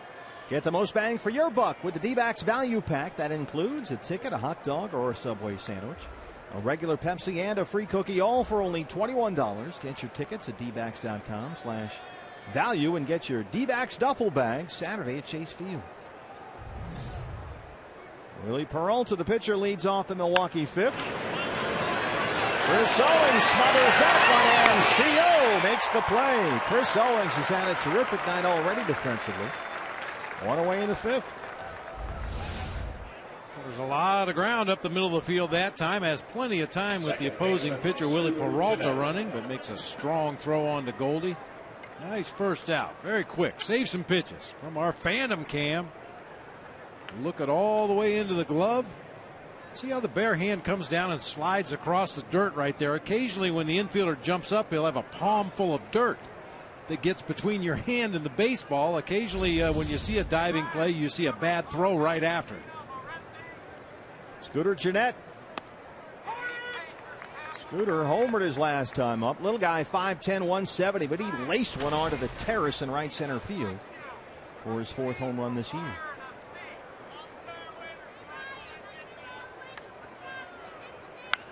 And Ron Renicky says about Gennett, this guy can hit, he really can. And if he ever becomes a guy that understands the strike zone and what to do with that strike zone, Renicky says, he will hit 300 all the time. And that's the latest part of the evolution of Scooter Gennett, the new Brewer leadoff man. I'll say this, he's playing for the right ball club. I ran into Scooter Gennett's family at the Florida State League All-Star game a few years ago when he was playing down there, and boy, his family knows how to tailgate. Which serves them well up there in Milwaukee. So you were invited in, and well, we just kind of crashed the party, you know. We had to park quite farther out in the parking lot than the Gennett's did. They were all set up. Had the 10 as he lines one into center field for an easy out. Yeah, they had it all going on. The grill's going, the generator and the television, the whole deal. Well, did you meet his mom? I did. I mean, we very inconspicuously kind of made our way through there and just said our hellos and kept moving. We didn't say who we were. It didn't. I see. So, boy, you really did crash. Just fans. We were just fans going to a ball game. And boos for Ryan Braun. He singled his last time up. Well, it's funny because Mom, in a way, is responsible for the nickname Scooter. His real name is Ryan. On line Sends that one into the corner and out of play. Well, little Ryan Jeanette wouldn't wear a seatbelt. Mom just could not get him to wear a seatbelt. He's only 5 years old. So she thinks she's going to scare him into wearing his seatbelt, so she takes him down to the police station. Figured a police officer could talk to her young son, get him to wear a seatbelt. Son, it's important. Got to wear the seatbelt. Well, he was a big fan then of the Muppet Show. So Mom, kind of a scared straight effort, drives him down to the police station. And the officer says, son, what's your name? Well, he thinks he's under arrest. So he's going to give an alias. He says, my name is Scooter. After the Muppet Show character. And ever since that day, he's been Scooter Jeanette. Tried to outflank Mom at the age of 5. Well, and it's stuck. If he would have grown up to be 6'4" and 250 pounds, he probably would have had a different nickname than Scooter by now. But is that right? Diminutive. Diminutive. Nice. Yeah. Being a little guy, Scooter seems to fit. Keeping Chris Owings busy at shortstop. 3-3 at Chase Field.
Field, D-backs and Brewers tied up 3-3, and Martin Prado leads off the fifth for the D-backs. Prado, Goldie, Miggy, 2, 3, and 4 against Willie Peralta.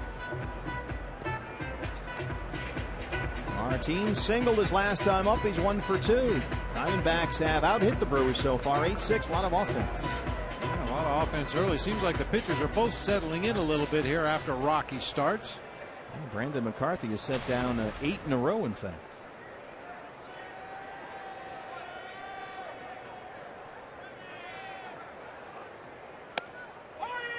Willie Peralta, following his last start, which was a win over the Mets in New York last Wednesday, left the Brewers and flew home to the Dominican Republic.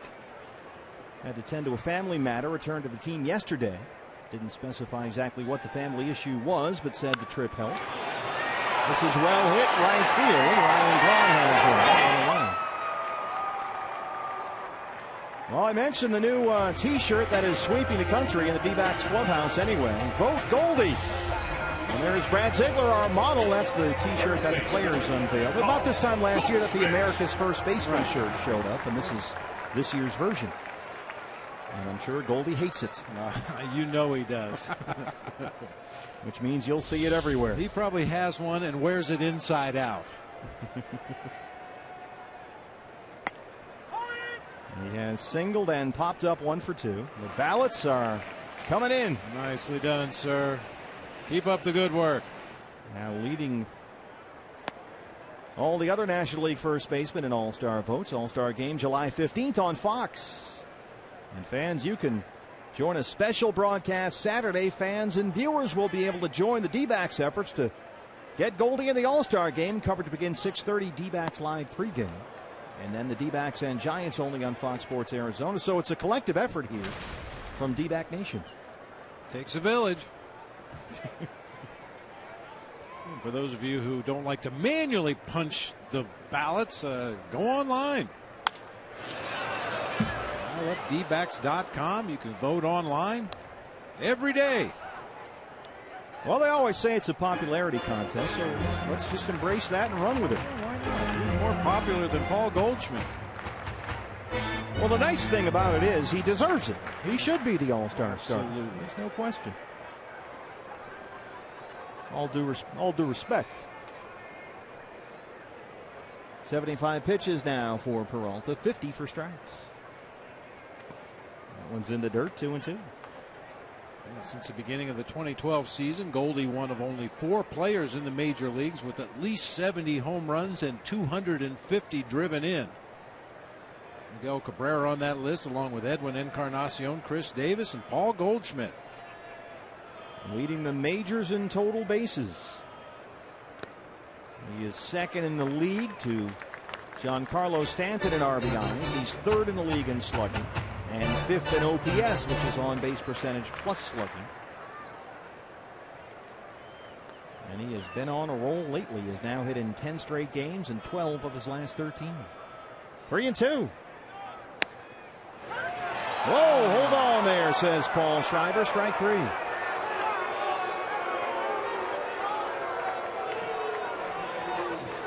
And they are letting Schreiber have it in the D-back dugout. Catcher, Miguel Montero. If it caught the strike zone, it was one of the red seams right down there at the bottom of the knees on the outside corner.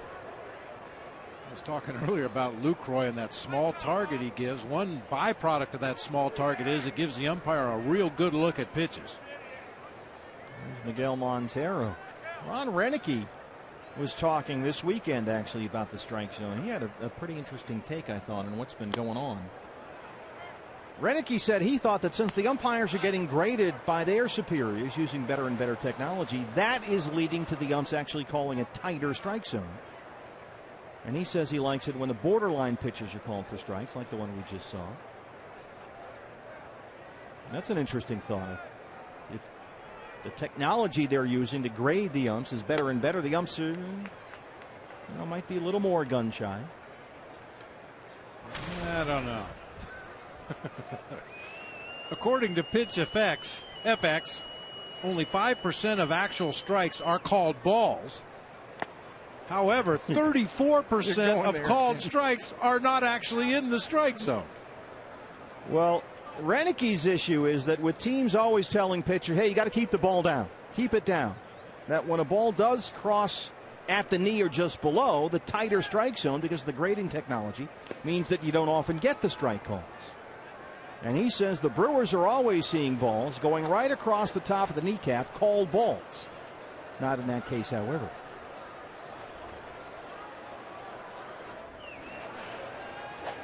It's a world of technology. Yeah, embrace it. By getting rid of the umpires. 2-2. Wow,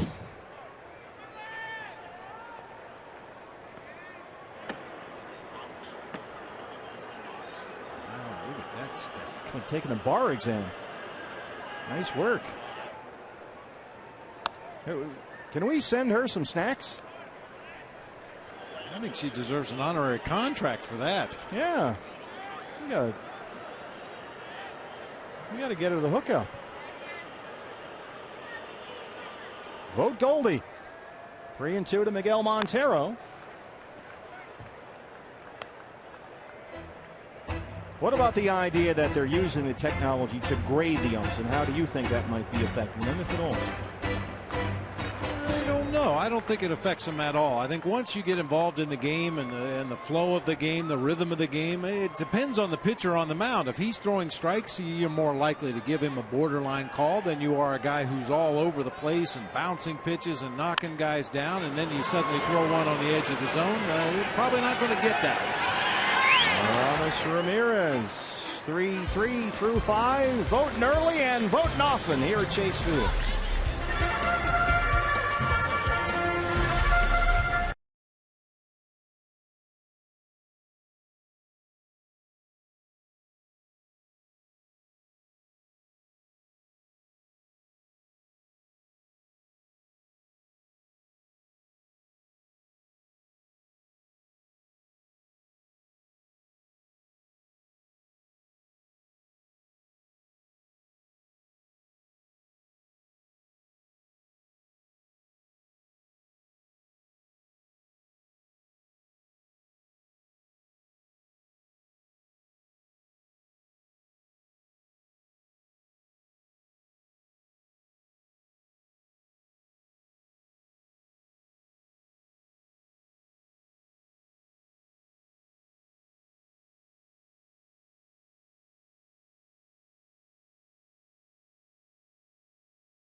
game summary. A lot of offense early, and lately the pitchers have taken over. Willie Peralta, the Brewers starter, has retired the last 7 D-backs.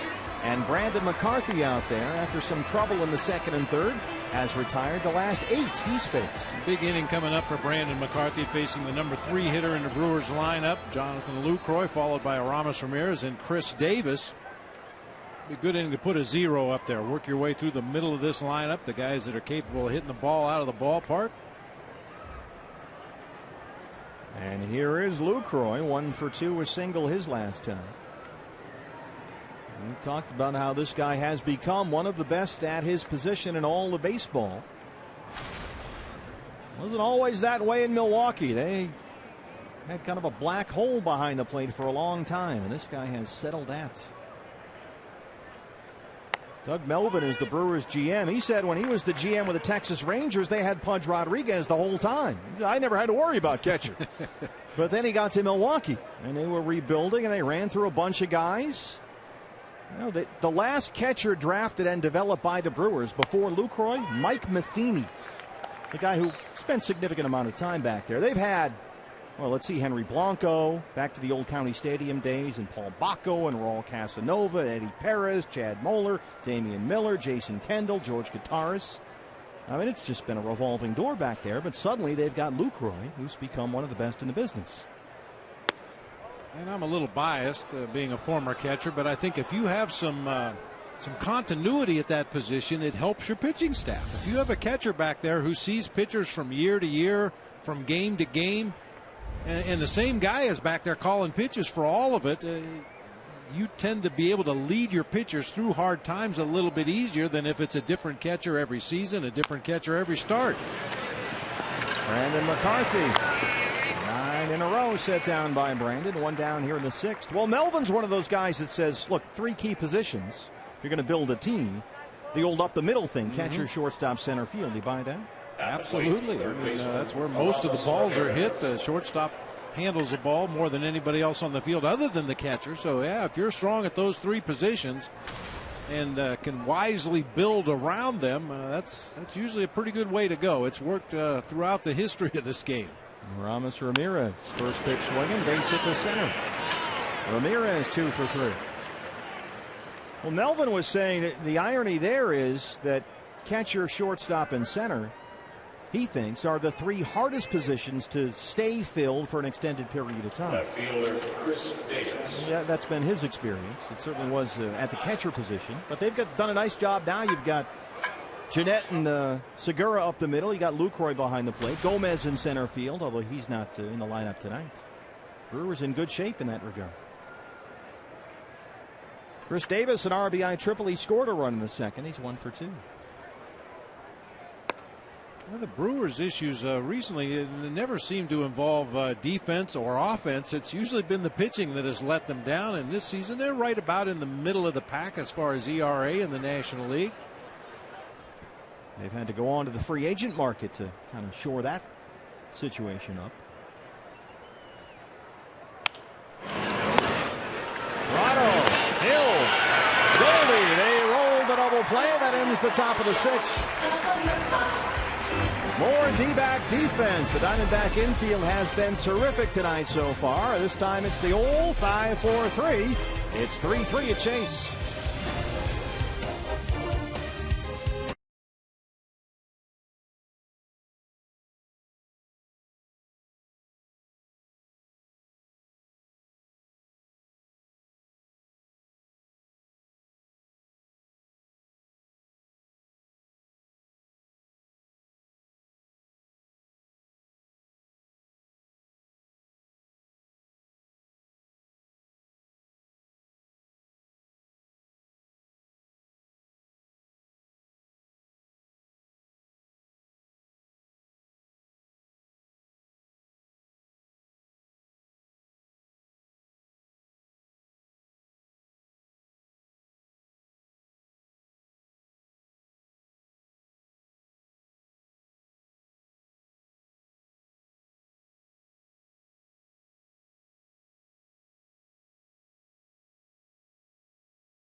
D-backs and Brewers. Wade Miley on the mound for Arizona. Kyle Loge for the Brewers. We knew, but we didn't know. Pre-game show, Diamondback Live, 6 o'clock, Fox Sports, Arizona. What? Aaron Hill leads it off.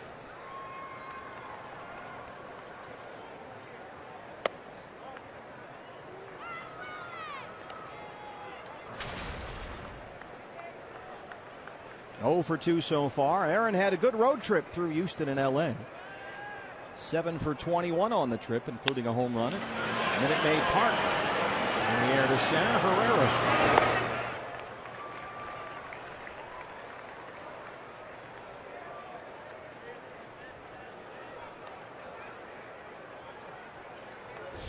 Hey fans, we invite you to play Kachinko by signing up at one of the 16 interactive kiosks right here at Chase Field during any Diamondbacks regular season home game. Well, it's been another multi-hit game for David Peralta. A pair of singles, he has scored a run. And the highlight of David's road trip, the 3-hit night in Houston.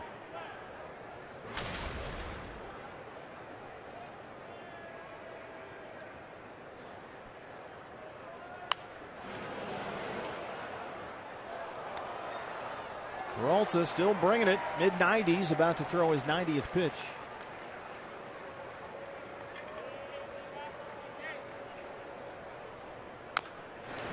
Milwaukee trying to get him some run support. Peralta got off to a very good start this year. By the time April ended, he was 3-1. But despite pitching to a 2.87 ERA in May, and this will show you what the win stat is worth, he went 1-4 last month. How do you go 1-4 with a 2.87 ERA in the month? He lost 4 of his 5 starts. Well, the answer, run support. Herrera one more time. He's got one right there. In Willie Peralta's 6 starts in May, the Brewers scored a total of 9 runs. That's how you end up 1-4 last month. That's Jeff Samardzija-like. He is on the list right there, along with his teammate Yovani Gallardo. And then you got Chase Anderson, who they're scoring almost 9 runs a game for Chase. Yeah, the pendulum is swinging the right way for Chase. 9 in a row set down by Peralta. Chris Owings singled and scored his first time up. He's 1 for 2. He's hit the ball hard both at bats. Breaking ball right there just does catch the outside corner. Both right back up the middle of the field. Base hit and a line drive to Herrera out there in center for an out. Peralta jumps ahead 0-2. They've got him 3 runs tonight, which represents 1/3 of his total from all of last month. He gets Owings to chase. That's 6 strikeouts for Peralta, who has now set down 10 in a row. We're all tied through 6.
Star push is on. I'm alongside Terry Lambert. And Terry, I know you're working very hard. You have a huge stack here of all-star ballots. How's it going? How many have you done tonight? This is a little over 700, but I've been doing them online every day. I go online and do my 35 ever since they opened it up for us. I haven't done a lot here at the ballpark. This is really the first time I started doing them here, and I don't know why. I just started doing them tonight. So. Well, you are APS Energy All-Star because, number one, it takes a lot of energy to get all this done, but this is not new for you. You've been doing this for a long time, haven't you? I've been doing all-star ballots since I started coming to games here at the ballpark. But in 2011, yes, I did quite a lot of them. I did 128,000 of them. And it kind of wore me out, which is about the time I decided, no, paper ballots are kind of only for the ballpark because I don't want the Chads all over my house. So. Yeah, I see you have a little bit of a Chad problem here, but it's okay because we can sweep that up here. They're on the floor, and that's where they belong. Well, great effort. And, is there anything we can do to make this easier for you? Can I get you anything? More ballots. All right. Steve and Bob wanted to make sure you had some beverages here, some food if you need it. So. No, I don't need any of that. I'm fine. I'm good. I've got my friends to bring me that if I need it, and they watch it if I have to take a step away so nobody steals any of the ballots. All right. Great job, Terry. You asked for more ballots, so I'll go get you more. Okay, great. Thank you. All right, we'll send it back up to you guys. And, it's a lot of hard work here, and Terry's willing to take it on. Outstanding job, Terry. Thanks so much, and thank you, Jody. What a great job. That's D-back Nation right there. You got to rally the troops. Yeah, the D-backs Nation has to work a little bit harder. We talked about that down in L.A. Adrian Gonzalez playing at Dodger Stadium in front of 45 or 50,000 people every night.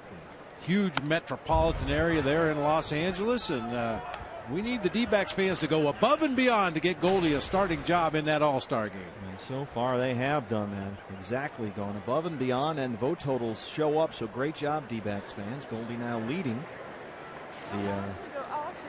They're trying to get directions. Aaron Hill flies through the air and throws him out of there. It has been quite a night for the D-back infield. More great Diamondback defense from Aaron Hill.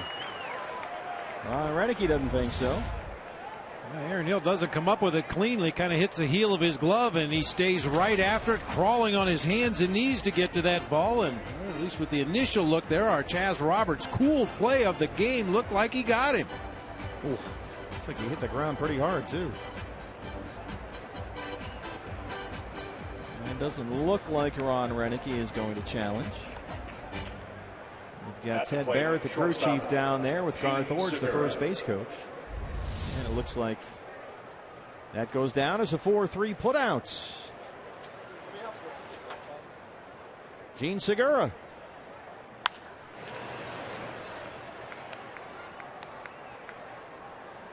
How's Jody doing with those ballots? Oh, we've got Terry some more ballots.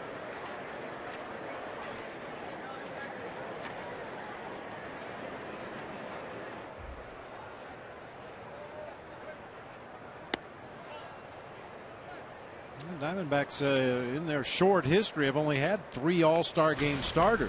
Of course, big unit, Kurt Schilling each started an All-Star game, and Luis Gonzalez. So let's go Goldie, make it 4.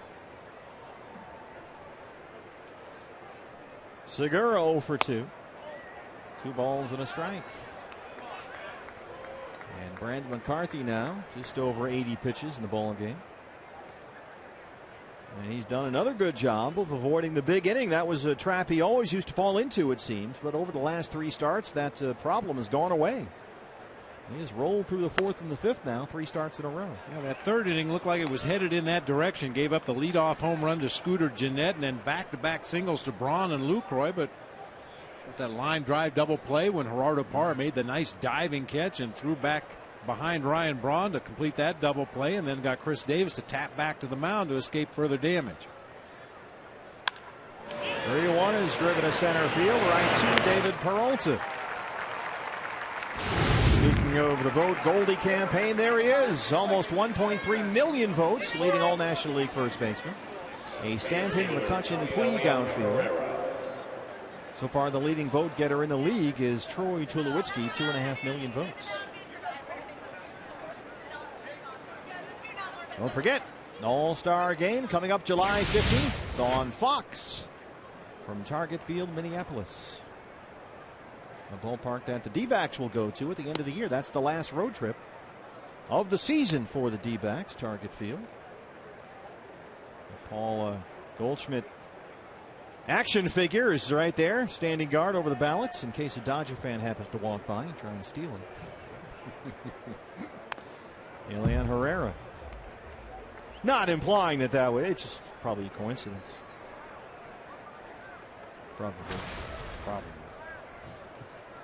Have you seen Target Field in? Yeah, I'm dying to go. I used to go to the Metrodome when I was there a lot, but not Target Field. I'm looking forward to it. It's a nice ballpark, especially when the weather's good. You know, obviously an open-air stadium right there in downtown Minneapolis. Just a beautiful environment for a ball game when the weather's nice.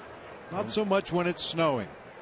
Former D-back Lyle Overbay is on deck. He would hit for the pitcher if Herrera should reach. 1-2. Called strike 3. Stretch time and a tie ball game at Chase Field. Back with our special surprise guest. How about this? It's a night of stars here at the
like as a ball player.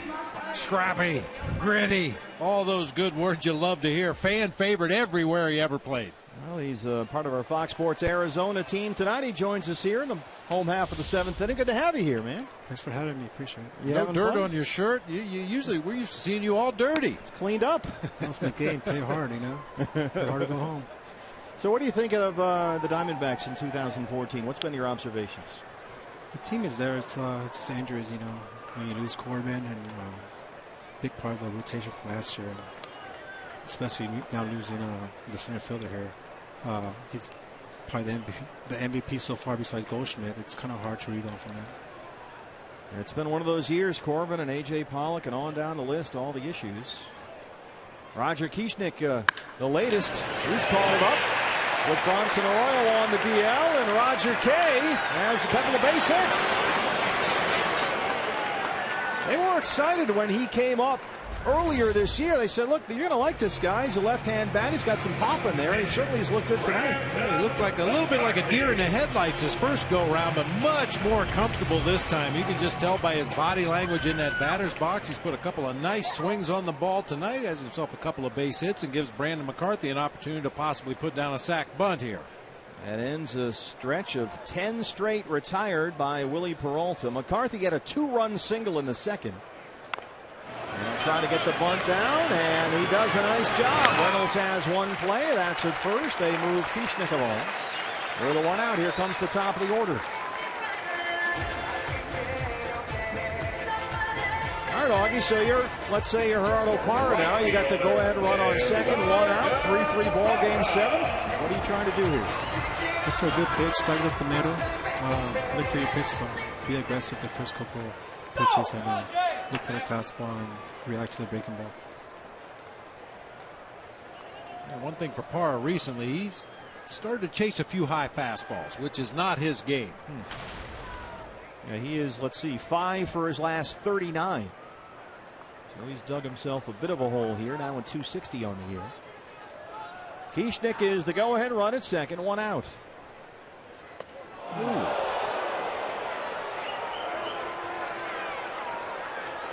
Lucroy will escort Parra up the first base line. Paul Schreiber, the plate umpire, walking out there as well. And Ted Barrett will greet Gerardo Parra. Not aware of any past history between those two, but sure seemed like there was some intent there on the part of Willie Peralta, who's had pretty good command all night, has yet to walk a batter in this game, but thumps Parra right there with a base open at first and a right-hander in the on-deck circle. 95 on the radar gun, hits Parra in the hip, and it puts 2 on for Prado. The umpires seem to be kind of standing by, ready to jump in if need be. And they're still looking very closely. Paul Schreiber behind the plate and Ted Barrett over there at first behind Parra in your picture. Martin Prado 1 for 3, a single in the second.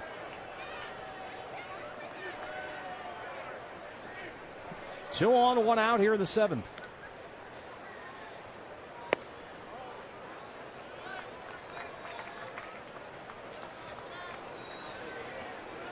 Augie, what do you think of Prado? Like him, you know, he valuable asset. He can play second base, off at third base. Gives you quality at bats. Over the last 2 weeks, he's hitting about 340. Looking for a hit here. There's a strike, 1-1. Hey, you were a guy that played multiple positions over the course of your career. How tough was that for you to move from an outfielder's glove to an infielder's glove and not know what position you were playing on a daily basis? It was difficult, but once you put the work in and you get accustomed to different positions, you know, you just have to go out there and keep working at it. And coming from a shortstop, you play second base a little easier. 1-1 is right on the ground. Reynolds at first. Segura tries to turn it. And they get Prado to win the inning. Kurt Gibson on his way out. Let's take a look.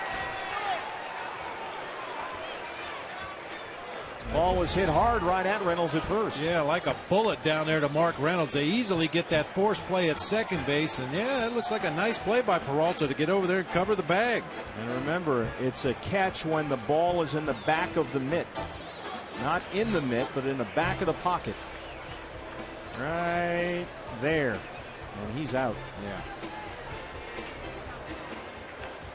And they are challenging the call. So Alan Campbell, the video coordinator, has seen something that he thinks might overturn the call on the field. There has to be clear and convincing evidence the call on the field is incorrect. Watch Peralta. He's looking back. Never looks back for the base. He knows where it is. He times his steps perfectly, drops that right foot down on the base. That's a pretty nice play by a pitcher getting over there to cover the bag. Oh, you like replay? I like it. I just think they could do a little better job of making it quicker. You know, you don't think it's quick enough?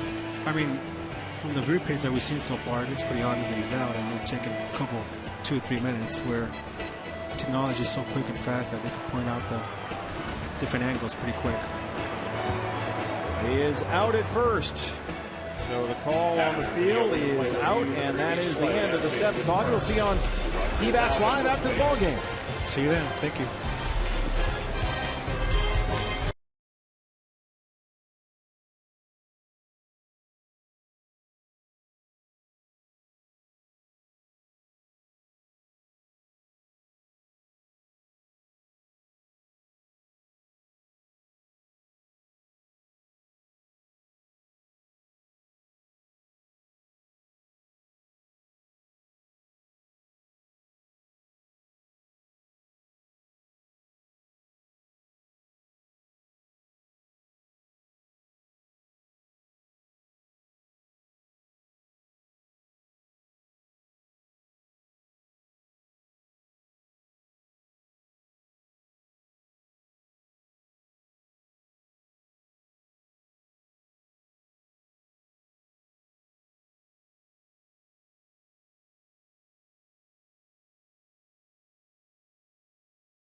Papa John's, Pepsi, and the D-backs teaming up to expand access to sports and inspire Arizona's kids to play ball. Order the Big League Combo with a 2-liter of Pepsi. Papa John's will donate $1 to the Arizona Diamondbacks Foundation's Play Ball Fund, supporting youth sports across Arizona. Brandon McCarthy's night is over. We're in the 8th inning. Back after this. Fans enjoy an afternoon game here at Chase Field this Thursday as the D-backs.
Left-hand pinch hitter Lyle Overbay was announced as the Brewers pinch hitter. He then went to his left-hand pitcher Joe Thatcher, and now Ron Reddicky will counter with the right-hand hitting Ricky Weeks. And here is the iron lefty, Joe Thatcher. Good solid numbers for Joe Thatcher this season.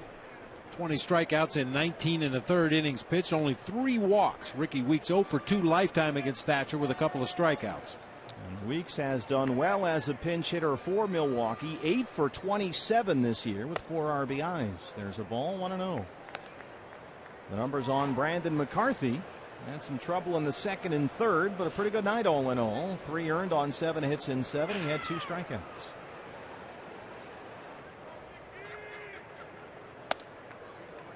Two 2-0.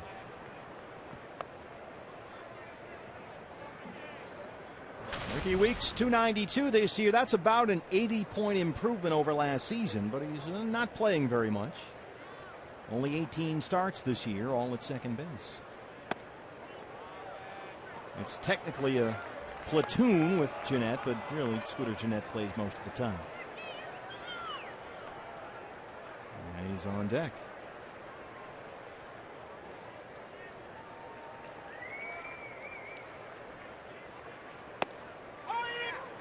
Green 1.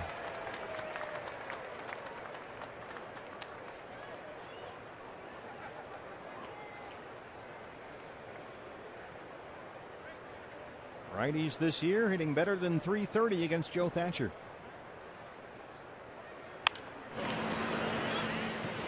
Right by Ed Cedar at third. And there is the mountain, Gregor Carr. That's a Game of Thrones thing. Big season finale last night. I heard.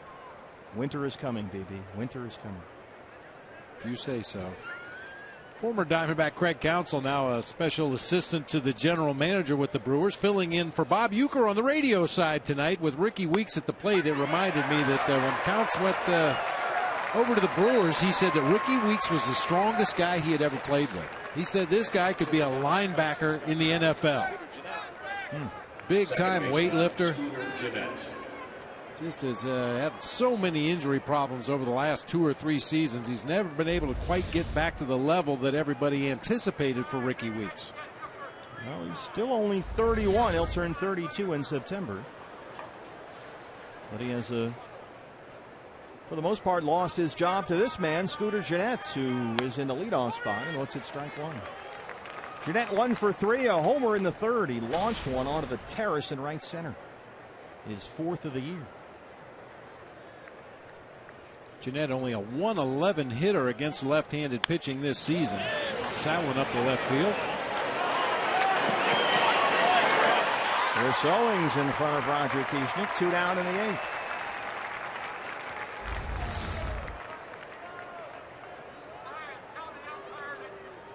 Right fielder. Stupid bat. I hate this bat. And as Ryan Braun is announced, here comes Kirk Gibson. There's Ryan Braun's biggest fan.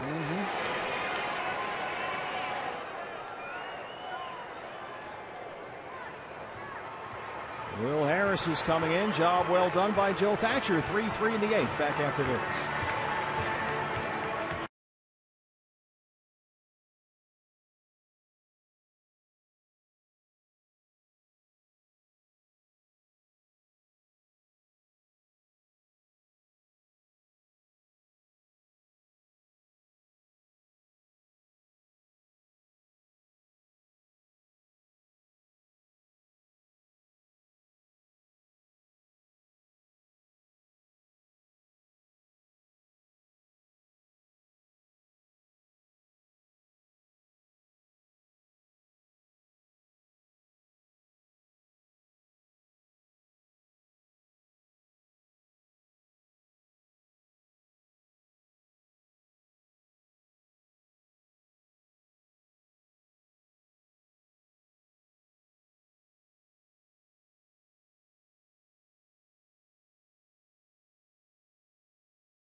To face Ryan Braun, 2 outs in the 8th inning of a 3-3 ball game.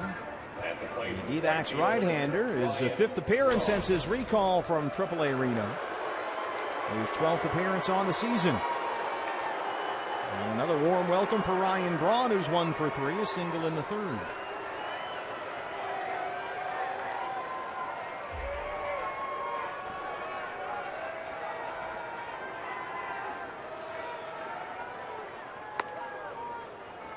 Will Harris so far since his recall has worked 4 innings, given up a run on 4 hits with 3 strikeouts.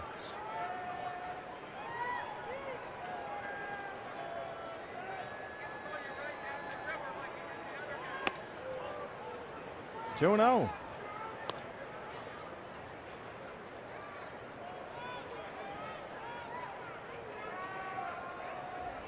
Braun right now in a 4 for 33 slump.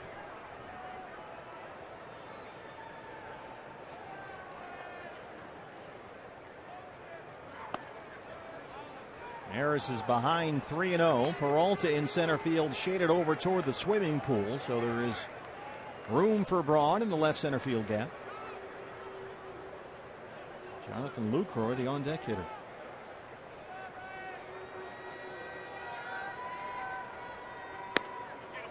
Four-pitch walk to Braun.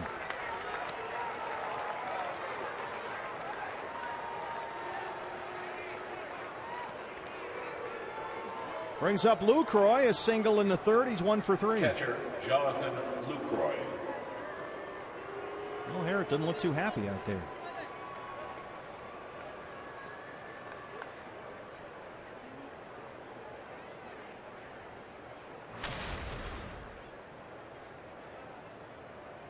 You see the numbers on Lucroy. The beer-drinking Ninja Turtles are back. Made a beer run. Hopefully a bathroom break as well. 3-3. Here in the 8th with 2 outs, strike 1 to Lucroy. 7th inning later, not bad. Lucroy was 0 for 3 in the Brewers' win over Cincinnati Saturday. That snapped a 9-game hit streak. He bounced right back with a pair of hits, including a home run in Milwaukee's game yesterday against the Reds. And he's 1 for 3 tonight.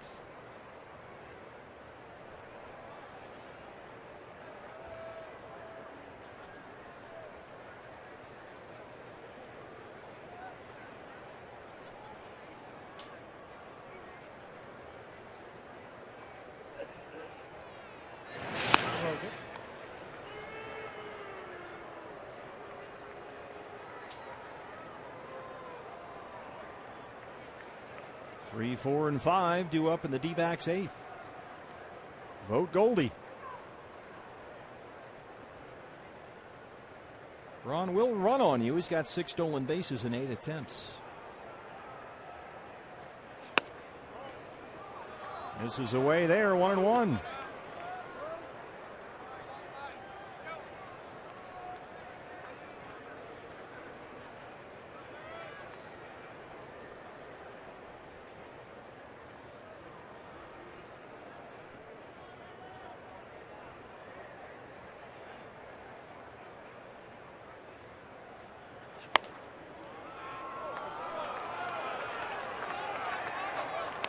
Strike zone's a little tiny up there. Everybody loves hitting in this ballpark.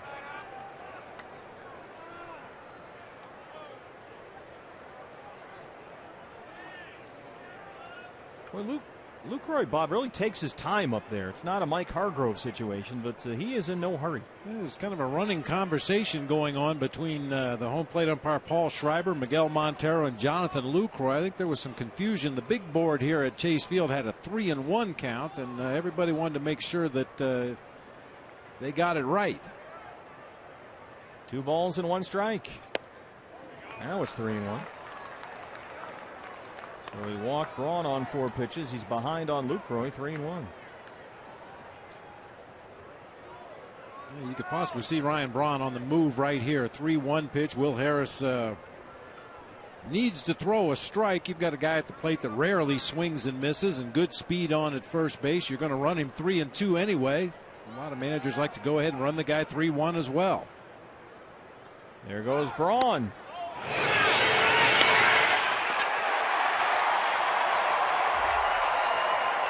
Ball 4 at the plate. Alfonso Marquez making sure that it was ball 4 from Paul Schreiber, and Lucroy reaches.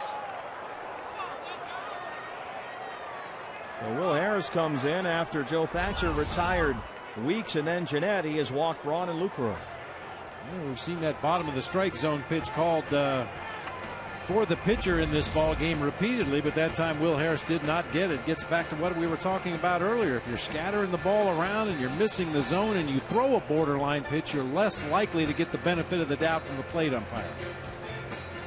That has been Ron Renicke's experience. Mike Harkey to the mound now. Will Harris trying to find the strike zone as Aramis Ramirez steps in. He's got Braun at second, Lucroy at first. 2 outs in a 3-3 ball game. And Ramirez has a couple of hits tonight, 2 for 3, a pair of singles. He has scored a run.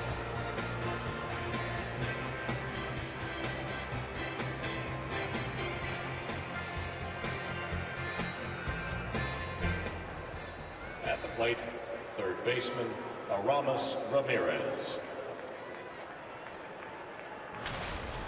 2 on, 2 out. Here's Ramirez.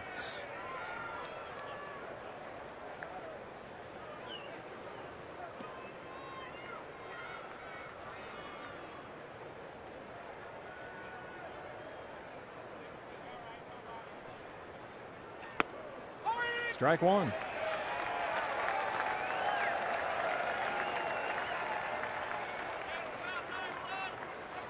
That's not terrible.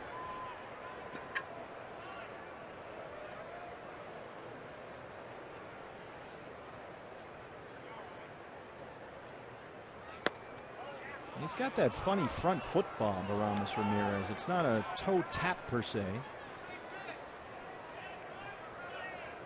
That's the way he has hit since he was a rookie with the Pittsburgh Pirates. He has not changed his hitting style one iota. Why would you? It's working. Sure is. Swing and a miss. 1-2. I mean, since the beginning of the 0-1 season, there are only 4 players in baseball that have more RBI than Aramis Ramirez. It's some very recognizable names in front of him. Albert Pujols, A-Rod, David Ortiz, and Miguel Cabrera. Over 1,200 RBIs since the beginning of the 0-1 season. 2-2.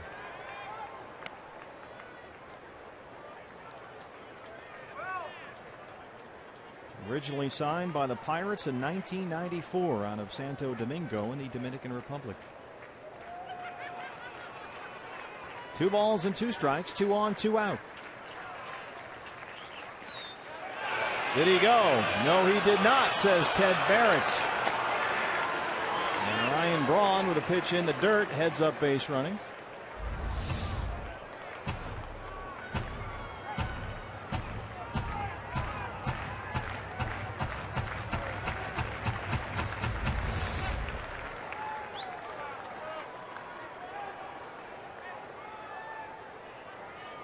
Braun in at third, Lucroy at first, wild pitch.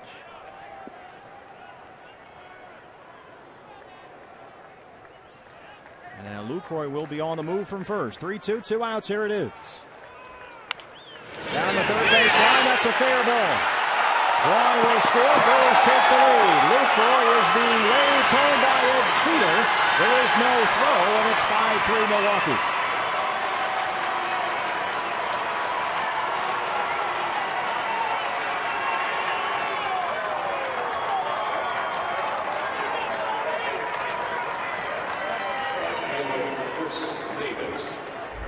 Just inside that third base line on a hanging breaking ball. Fortunate it didn't get hit harder than it did. Right down the stripe, over the base. And with Jonathan Lucroy on the move from first base, he's able to come all the way around and score. And Ramirez has himself a pair of RBIs and a 3-hit night. Chris Davis. So Will Harris came in, walked 2, they both just scored. And now it's a 5-3 Brewers lead in the 8th.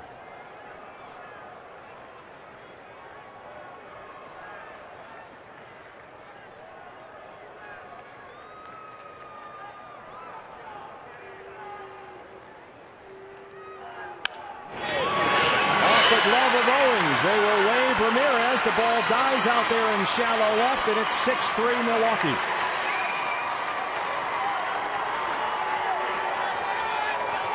Second hit, second RBI for Davis. That's just Valley product. Buzzard luck right there. That ball was hit hard, but if Chris Owens does not get a glove on it, there's a pretty good chance they have to hold Aramis Ramirez at third base, or he gets thrown out at home plate. But CO trying to make the catch, hits off the webbing of the glove and just died out there in shallow left field, allowing Ramirez to come around from second and score. Single and an RBI for Davis. He's 2 for 4. And here's Mark Reynolds. 2 walks, a double and a single so far, and 4 batters for Harris. Well, we haven't seen Will Harris spray it around like this ever. Usually his command is really good with that cut fastball and the curveball combination. He's always right around the strike zone, but really having a hard time getting that ball in the strike zone. He has thrown 18 pitches, 13 of them balls.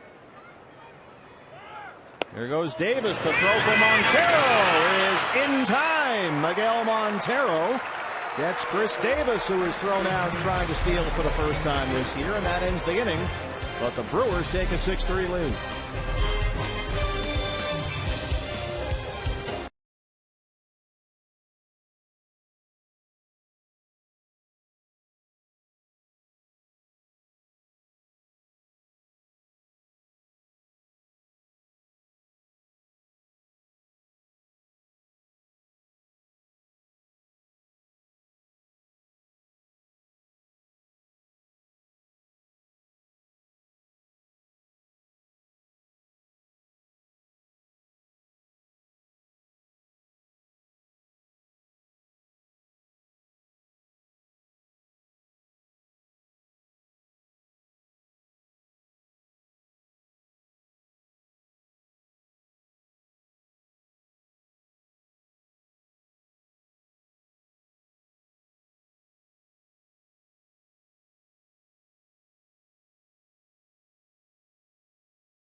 and plumbing. Choose Chaz.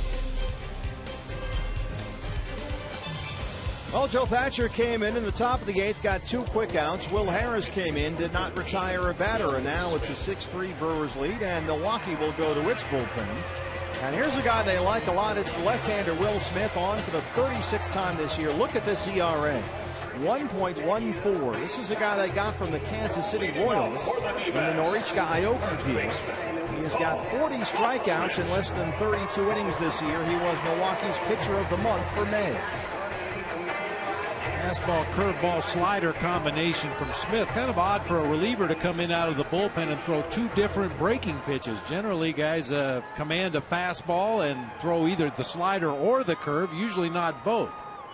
He has been a terrific pickup for them. Has done a great job this year solidifying that Milwaukee pen, which is done really well for Ron Renicky. A big reason why they are leading the National League Central by 3.5 games over the Cardinals. Goldie, Miggy, Aaron Hill, 3, 4, and 5 here in the 8th.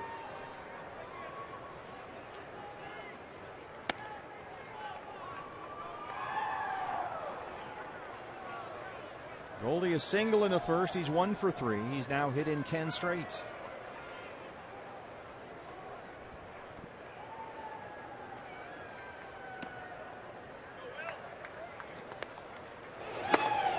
Sanderson Ford bullpen. The right-hander J.J. Putz warms up for the D-backs.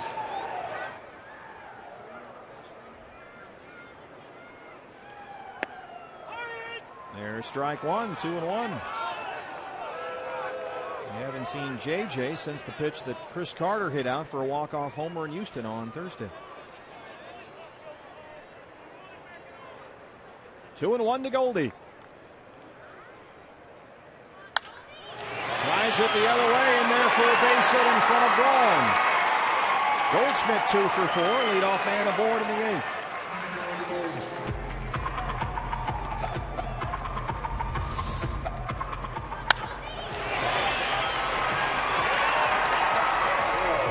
This is why, unlike a lot of power hitters, Goldie's able to maintain that batting average. Even when they try to work him away, he'll get his base hits to the opposite field, occasionally with power to the opposite field. Looked and sounded exactly like his hit in the first inning. And that's how they will play with Miguel Montero up there. Miggy 1 for 3, a single his first time up. Yes, he went. Will Little down there at third. Montero having a big June. Miggy hitting .340 this month. And in 13 games in June, he's got 5 homers and 13 RBIs. A big bounce back after he hit .229 in May. Looking for base runners here in the 8th inning.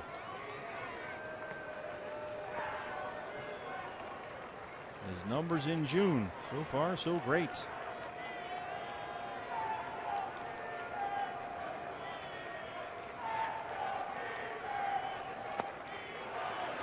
Second time on that pitch he can't hold up. 1-2. Hey fans, anytime the D-backs score 6 runs or more, Taco Bell is giving away 3 free tacos with the purchase of a large drink between 4 and 6 the following day at participating locations.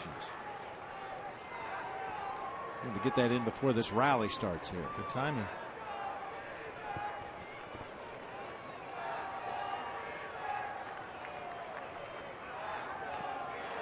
And again he bites on that pitch and strikes out.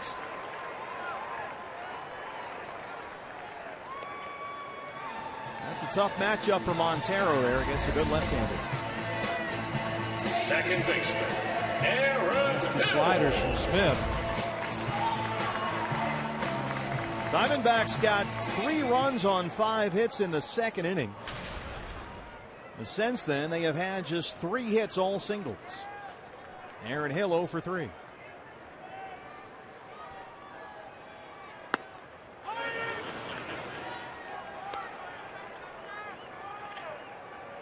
Aaron has hit in 3 straight in 5 of his last 6.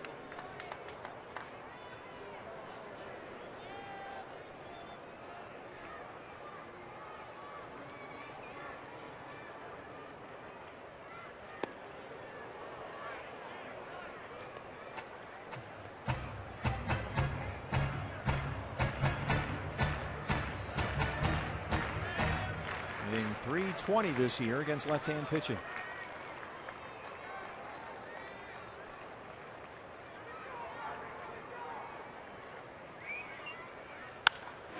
Up the middle, Jeanette behind the bag, steps on the base for a run, and there's the double play that ends the 8th.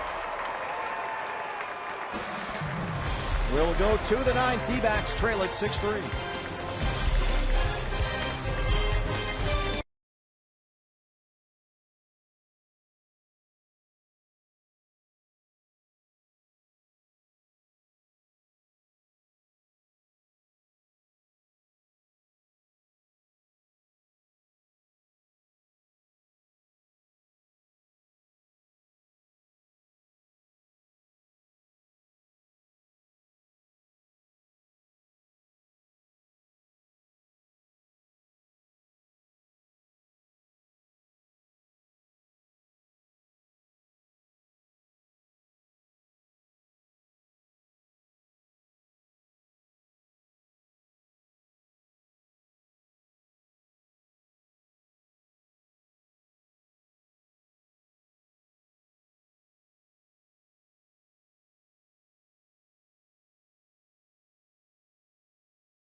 From the Brenly Committee, the AT&T fan photo of the game, and Jimmy is the winner. That's nice. That's nice stuff there. C243 model bat. Omar Dahl. He's got a pitcher's bat. It's outstanding. Nice. That might be one of the best ones we've had all year.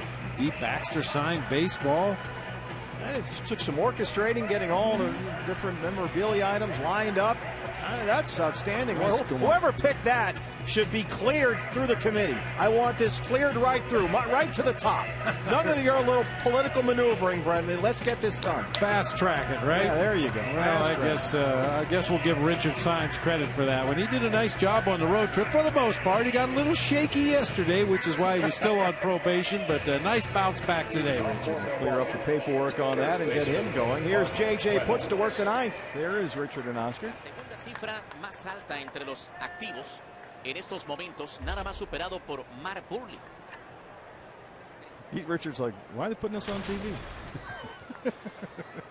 They're so paranoid. They think when we show them on TV, we must be ripping on them. Well, I mean, in fairness, we usually are. 6-3 in the 9th. Here's Mark Reynolds. Reynolds 0 for 2 with a walk.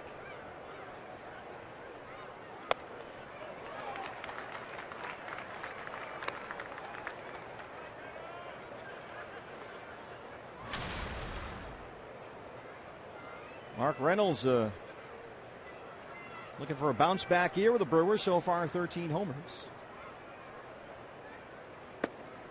He has earned the nickname Grumpy in the Brewers clubhouse. Well, that pitch looked like it was right down the middle of the plate. You rarely see Miguel Montero react the way he did after that pitch. I mean, he will talk to the umpires without turning his head to talk to them. But that time he dropped down to a shin guard and turned around and let Paul Schreiber hear it. Everyone's getting a little grumpy in Sedona Red with Paul Schreiber's strike zone tonight.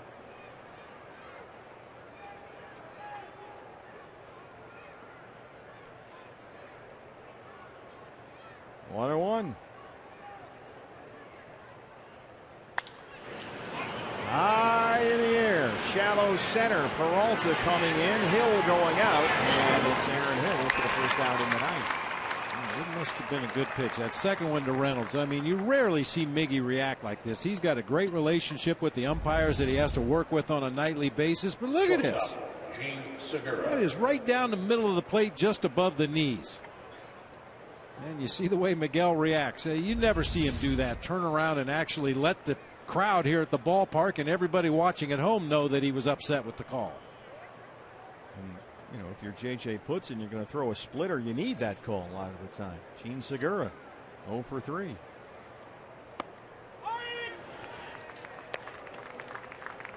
So Segura now 5 for his last 45 and down to 244 on the year.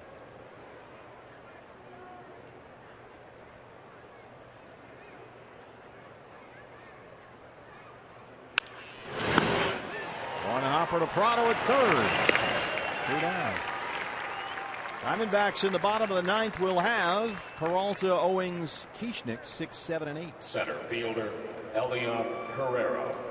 We're looking up at the big board tonight. Kansas City beat Detroit 11-8. That was a Justin Verlander started game by the Tigers. He gave up 7 runs in 6th inning. His ERA has ballooned from 2.67 on May 9th. Now it's just a tick under 5. Royals have won 8 games in a row. They're sneaking up on the Tigers, only a half a game back now. Elian Herrera. In Kansas City, a lot of people have been waiting for that to finally happen. Hosmer hadn't really hit for power. Moustakas has been up and down, and kind of looking like for a while they might send him down. And maybe this is the year.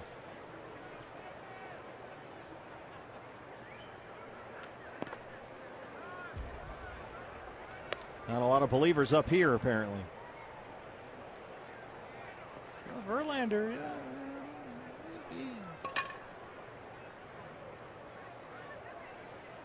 that's not a great division. We'll see Cleveland Indians here next week. Tito Francona's AL Central entry. Yeah, they're lurking, only 3.5 games back. They won tonight against the Angels 4-3.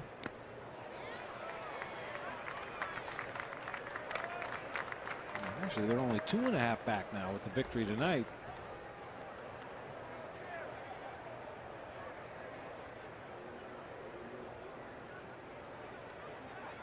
Kansas City 37-32, a half game back. Royals have won 9 of their last 10. I mean, that's a team to watch.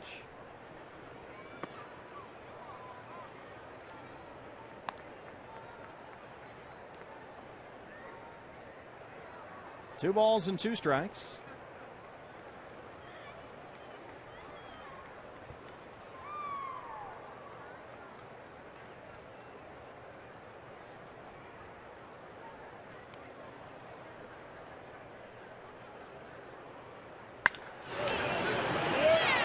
Drives that to right center. And Herrera takes the turn and heads for second. Hey!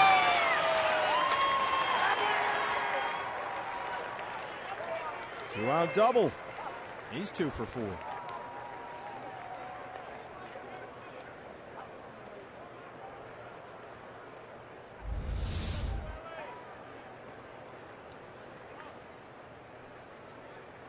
And the Brewers will send up a pinch hitter here for the pitcher spot. Looks like it's going to be the backup catcher. Get a look at Herrera turning the corner right there. Plays right in front of him, and with 2 outs, you want to try to get yourself into scoring position if at all possible. 3rd double of the season for Elian Herrera. And Martin Maldonado, a chance to pick up an insurance run with Herrera at second and 2 outs. Maldonado, the backup catcher, hitting for the pitcher.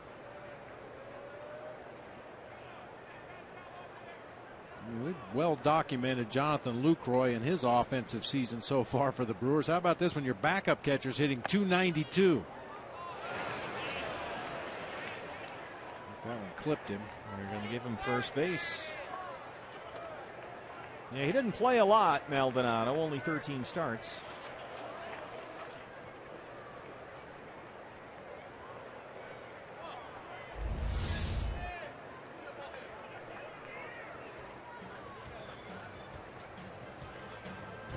Actually hit the bat, yeah. Challenge. Kirk Gibson is at home plate talking to Paul Schreiber. And in terms of reviewable plays,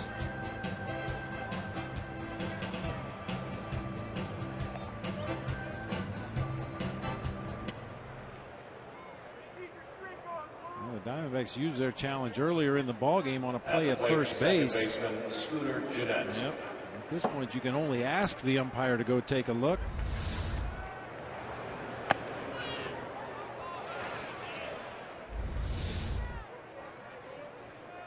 So 2 on, 2 out.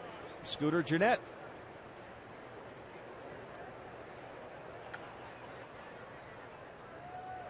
Paul Schreiber's not had a great night back there. No.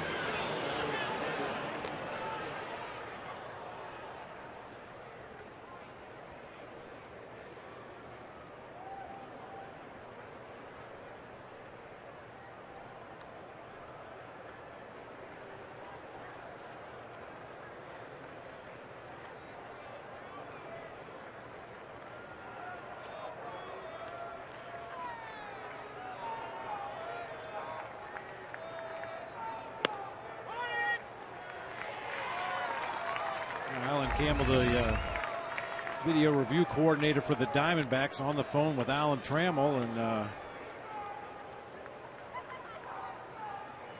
touching the cap or the thumbs up, either one is an indication that you feel it was a reviewable play. Unfortunately, the Diamondbacks are out of challenges. As we mentioned, you can request that they take a look at it, but the umpire doesn't have to. Herrera takes off for third, and he is in there.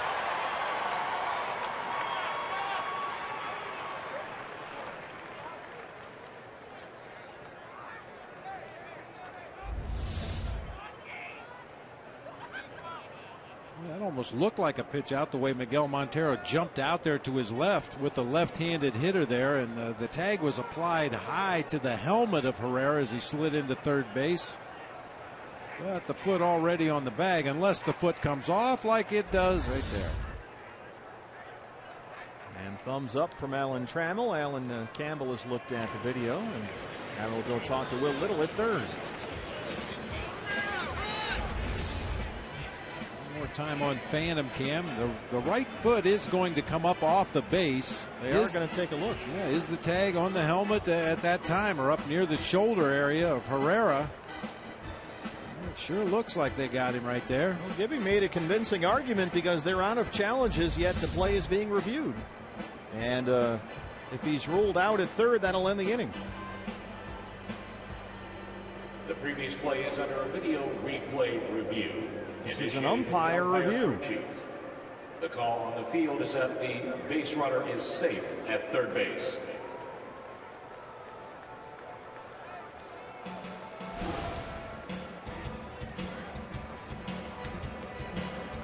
Remember, the umpires may initiate a video review in the 7th inning or later if the team is out of challenges, and that's what's happening here. Fans at Chase Field getting a look at the DBTV board, and they have decided that Herrera was out. Another ugly slide. Can't wait for the Brenly sliding. It happens every night. We see it. This is the major leagues. This is the highest level of baseball, and guys don't know how to slide.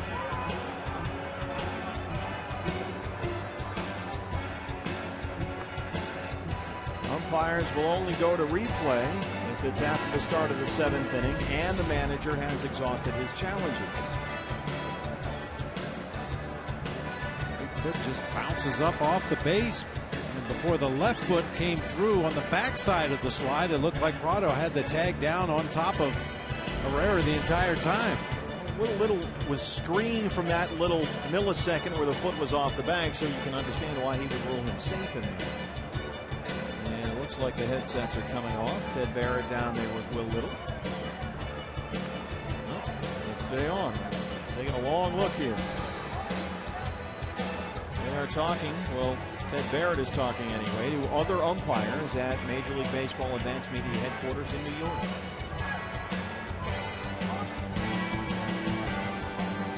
Making the Bobby Freeman selection for this one. Everybody wants to rule the world. Did you get him that playlist yet, by the way? Not yet. Gotta work on that. I know we had some ones you liked on the last road trip. Yeah. Rufus and Shaka Khan. Tell me something good.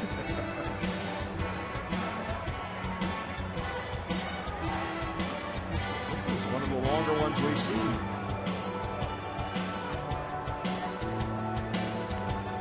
At some point you wonder if J.J. Putz might want to throw a couple of warm-up pitches here. Long delay as the umpires are really taking a close look at this one.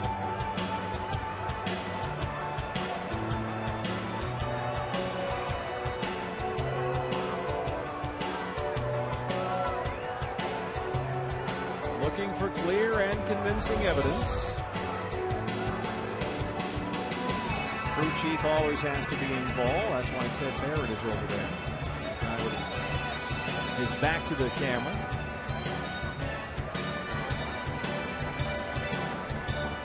I think Bobby Freeman might need another song at this point. They're the best of Tears for Fears. Wait, there's a best of? Go through the whole catalog, both of them. We celebrate the guy's entire catalog.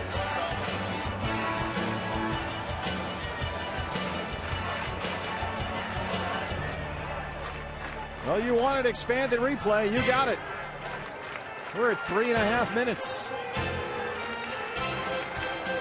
Freeze frame now. Little Jay Giles. Bobby right on top of him.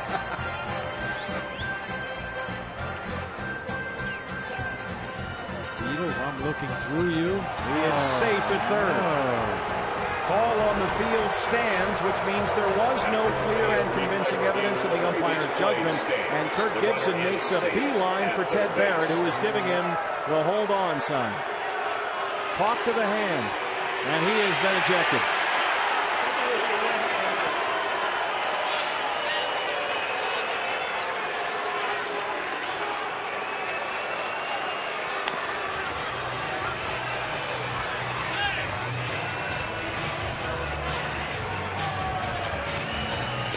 Replay official will only reverse a call based on clear and convincing evidence if the evidence leads him to definitively conclude the call being reviewed was incorrect.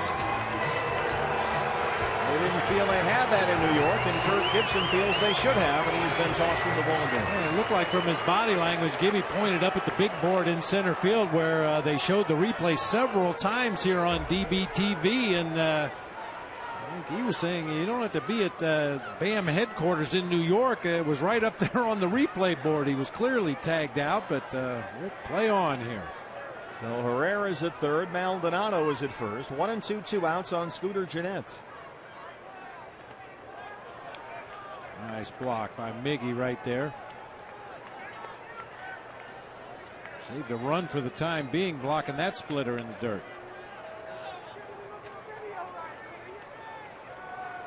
That was the first stolen base on the year for Elian Herrera. 2 and 2, 2 on, 2 out.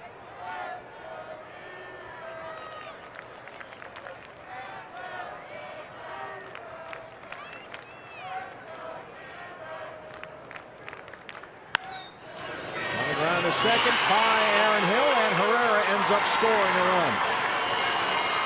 7-3 Milwaukee.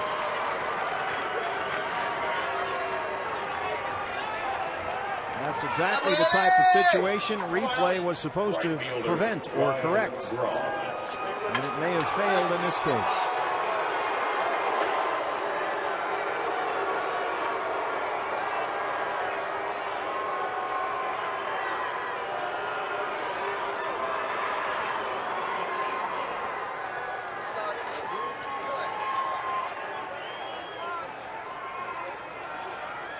And now J.J. Putz will work to Ryan Braun with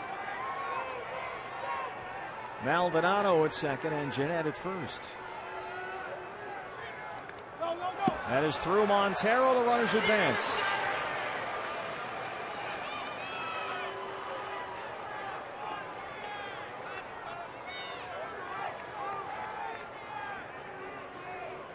So that's Milwaukee's fourth two-out run in the last 2 innings. And they've got a 4-run lead and Braun at the plate.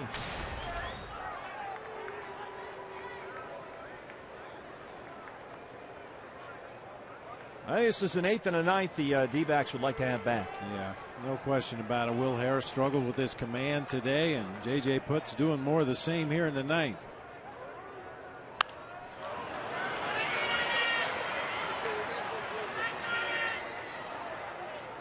Walks are never a good thing, but especially late in a tie game. You just don't want to give that opposing team any breath of optimism. And the back-to-back walks to Ryan Braun and Jonathan Lucroy in that 8th inning set the stage for the Aramis Ramirez 2-run double, and then Chris Davis with a single to drive in another one.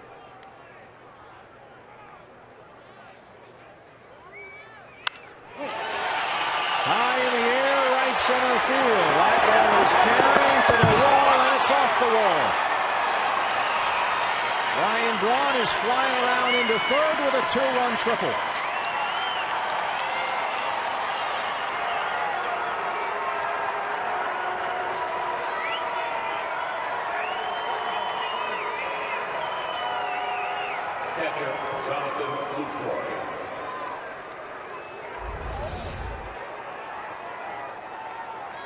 Getting up on that high pitch, up above the belt.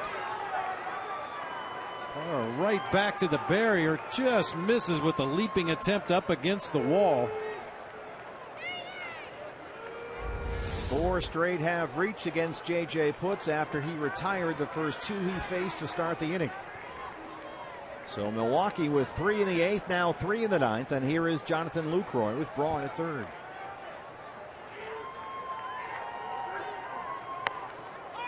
Strike one.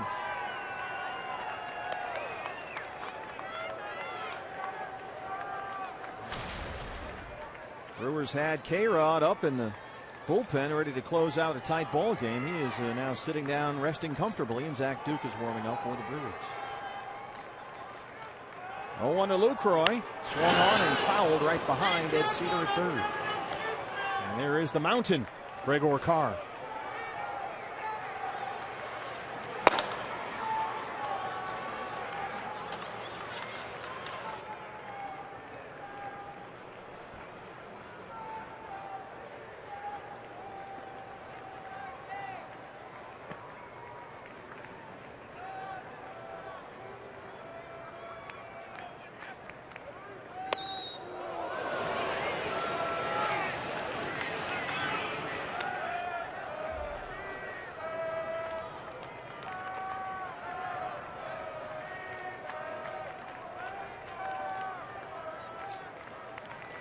Joe Thatcher came in the 8th inning, got the 2 batters he faced. Will Harris came on.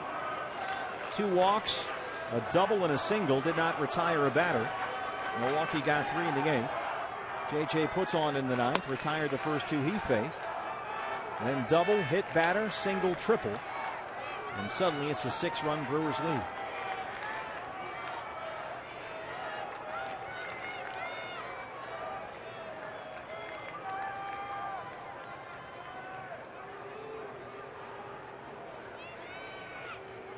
Review process hasn't worked exactly as it was designed to either, with the hit batter and the play at third.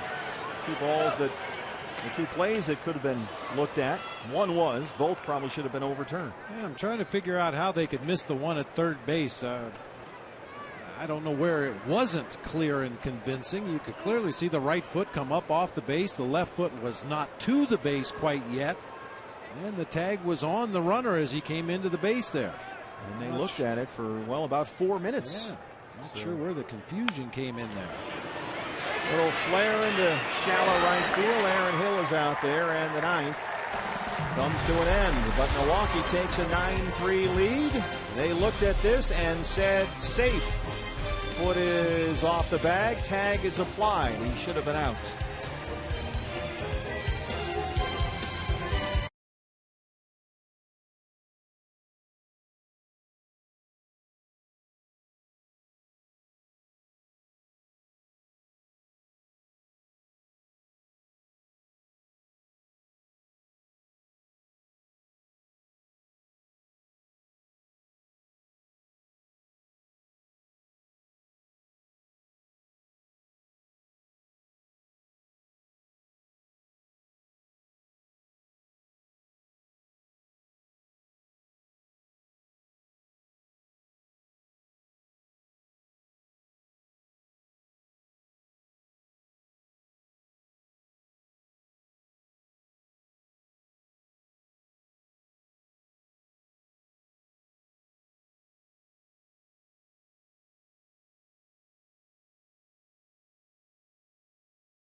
3 lead.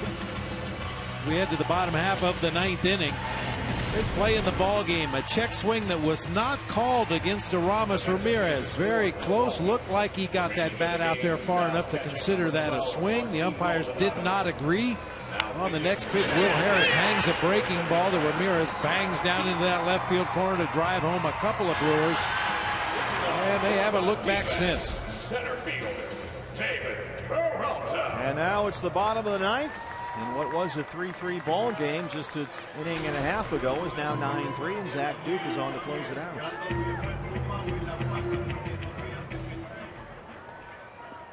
Martin Maldonado, who hit for the pitcher, will stay in the game, and he'll catch the bottom of the 9th. David Peralta leads it off.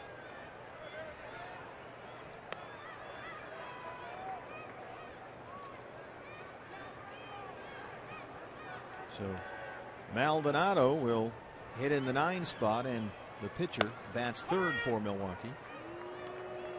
1-1 to Peralta.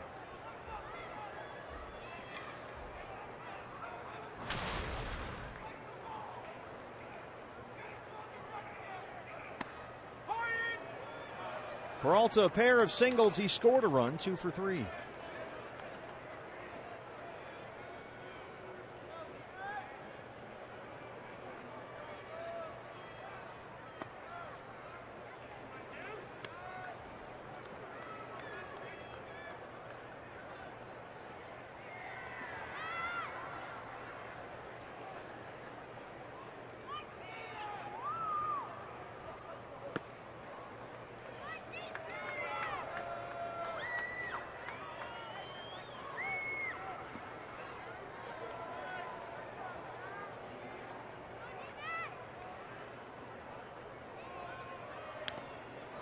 Two pitches fouled away.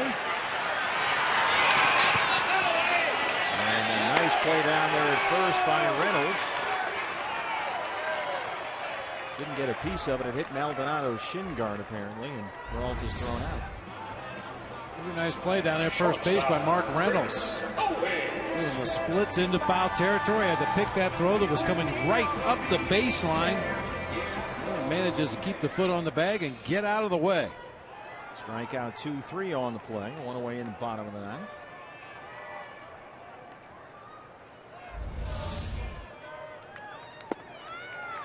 Chris Owings singled and scored in the 2nd. He's 1 for 3.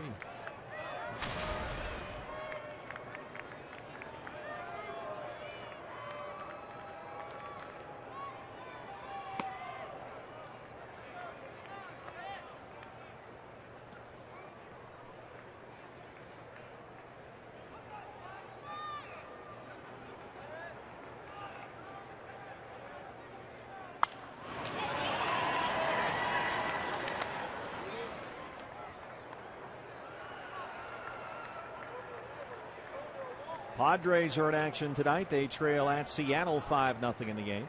Dodgers lead the Rockies 5-1 in the 7th in Los Angeles. Giants are off. They're in here on Friday, Saturday, Sunday.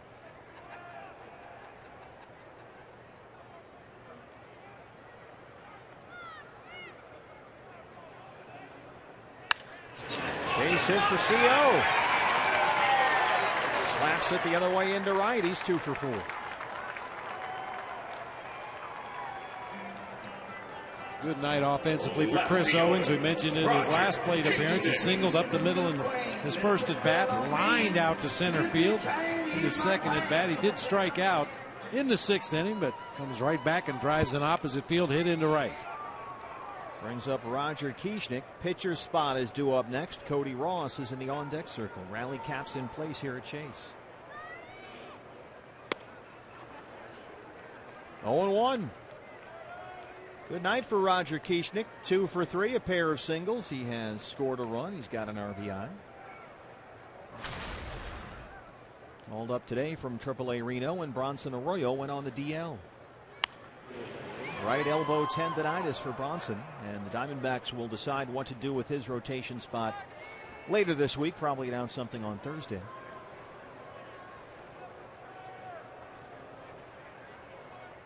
Kevin Towers, Bob Gephardt watching.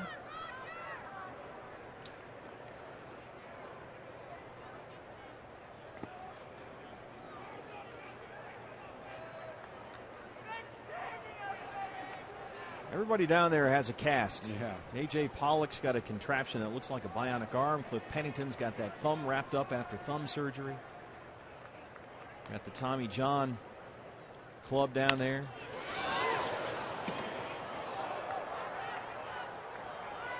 There's Matt Reynolds. He's on the 60-day DL now. David Hernandez in the Tommy John club.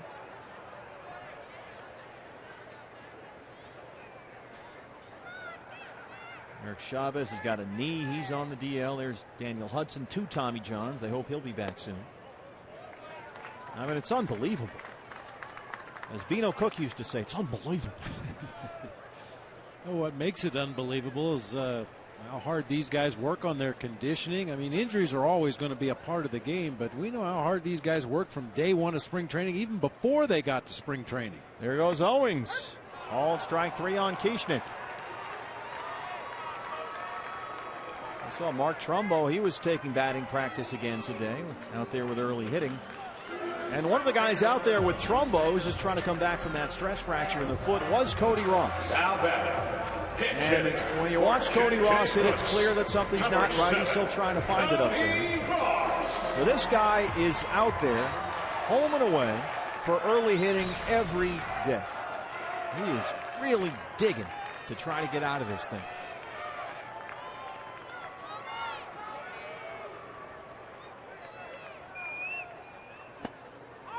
Strike 1. Cody had a pair of hits in the series at Dodger Stadium, and he is 2 for 10 as a pinch hitter this year.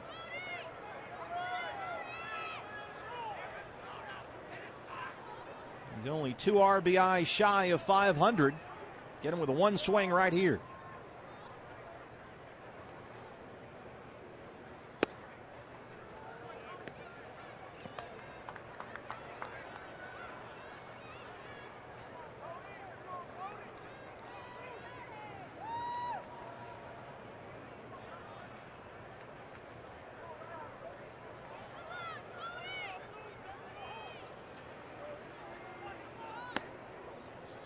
Two balls and a strike.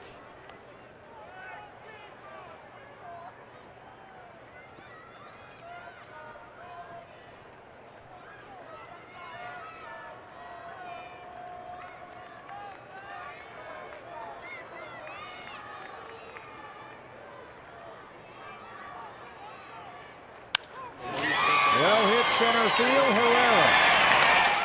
And the Brewers take the series opener 9-3. They get 3 in the 8th and 3 in the 9th.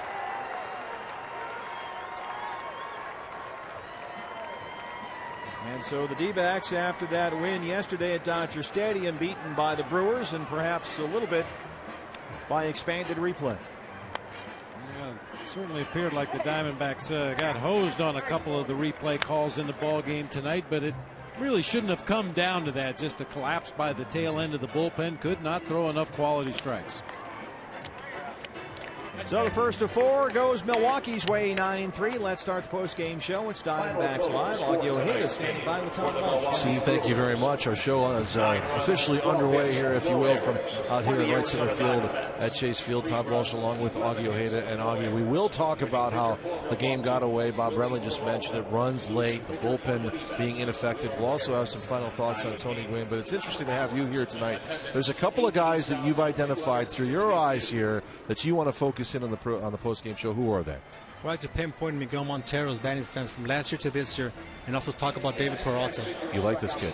Like him a lot. All right, we'll break it down. We have lots to talk about. We'll get player reaction, and, of course, we'll hear from Diamondback skipper Kirk Gibson. That should be interesting, and we'll get it underway in a matter of moments from Chase Field. Diamondbacks Live, presented by CenturyLink, in a bit.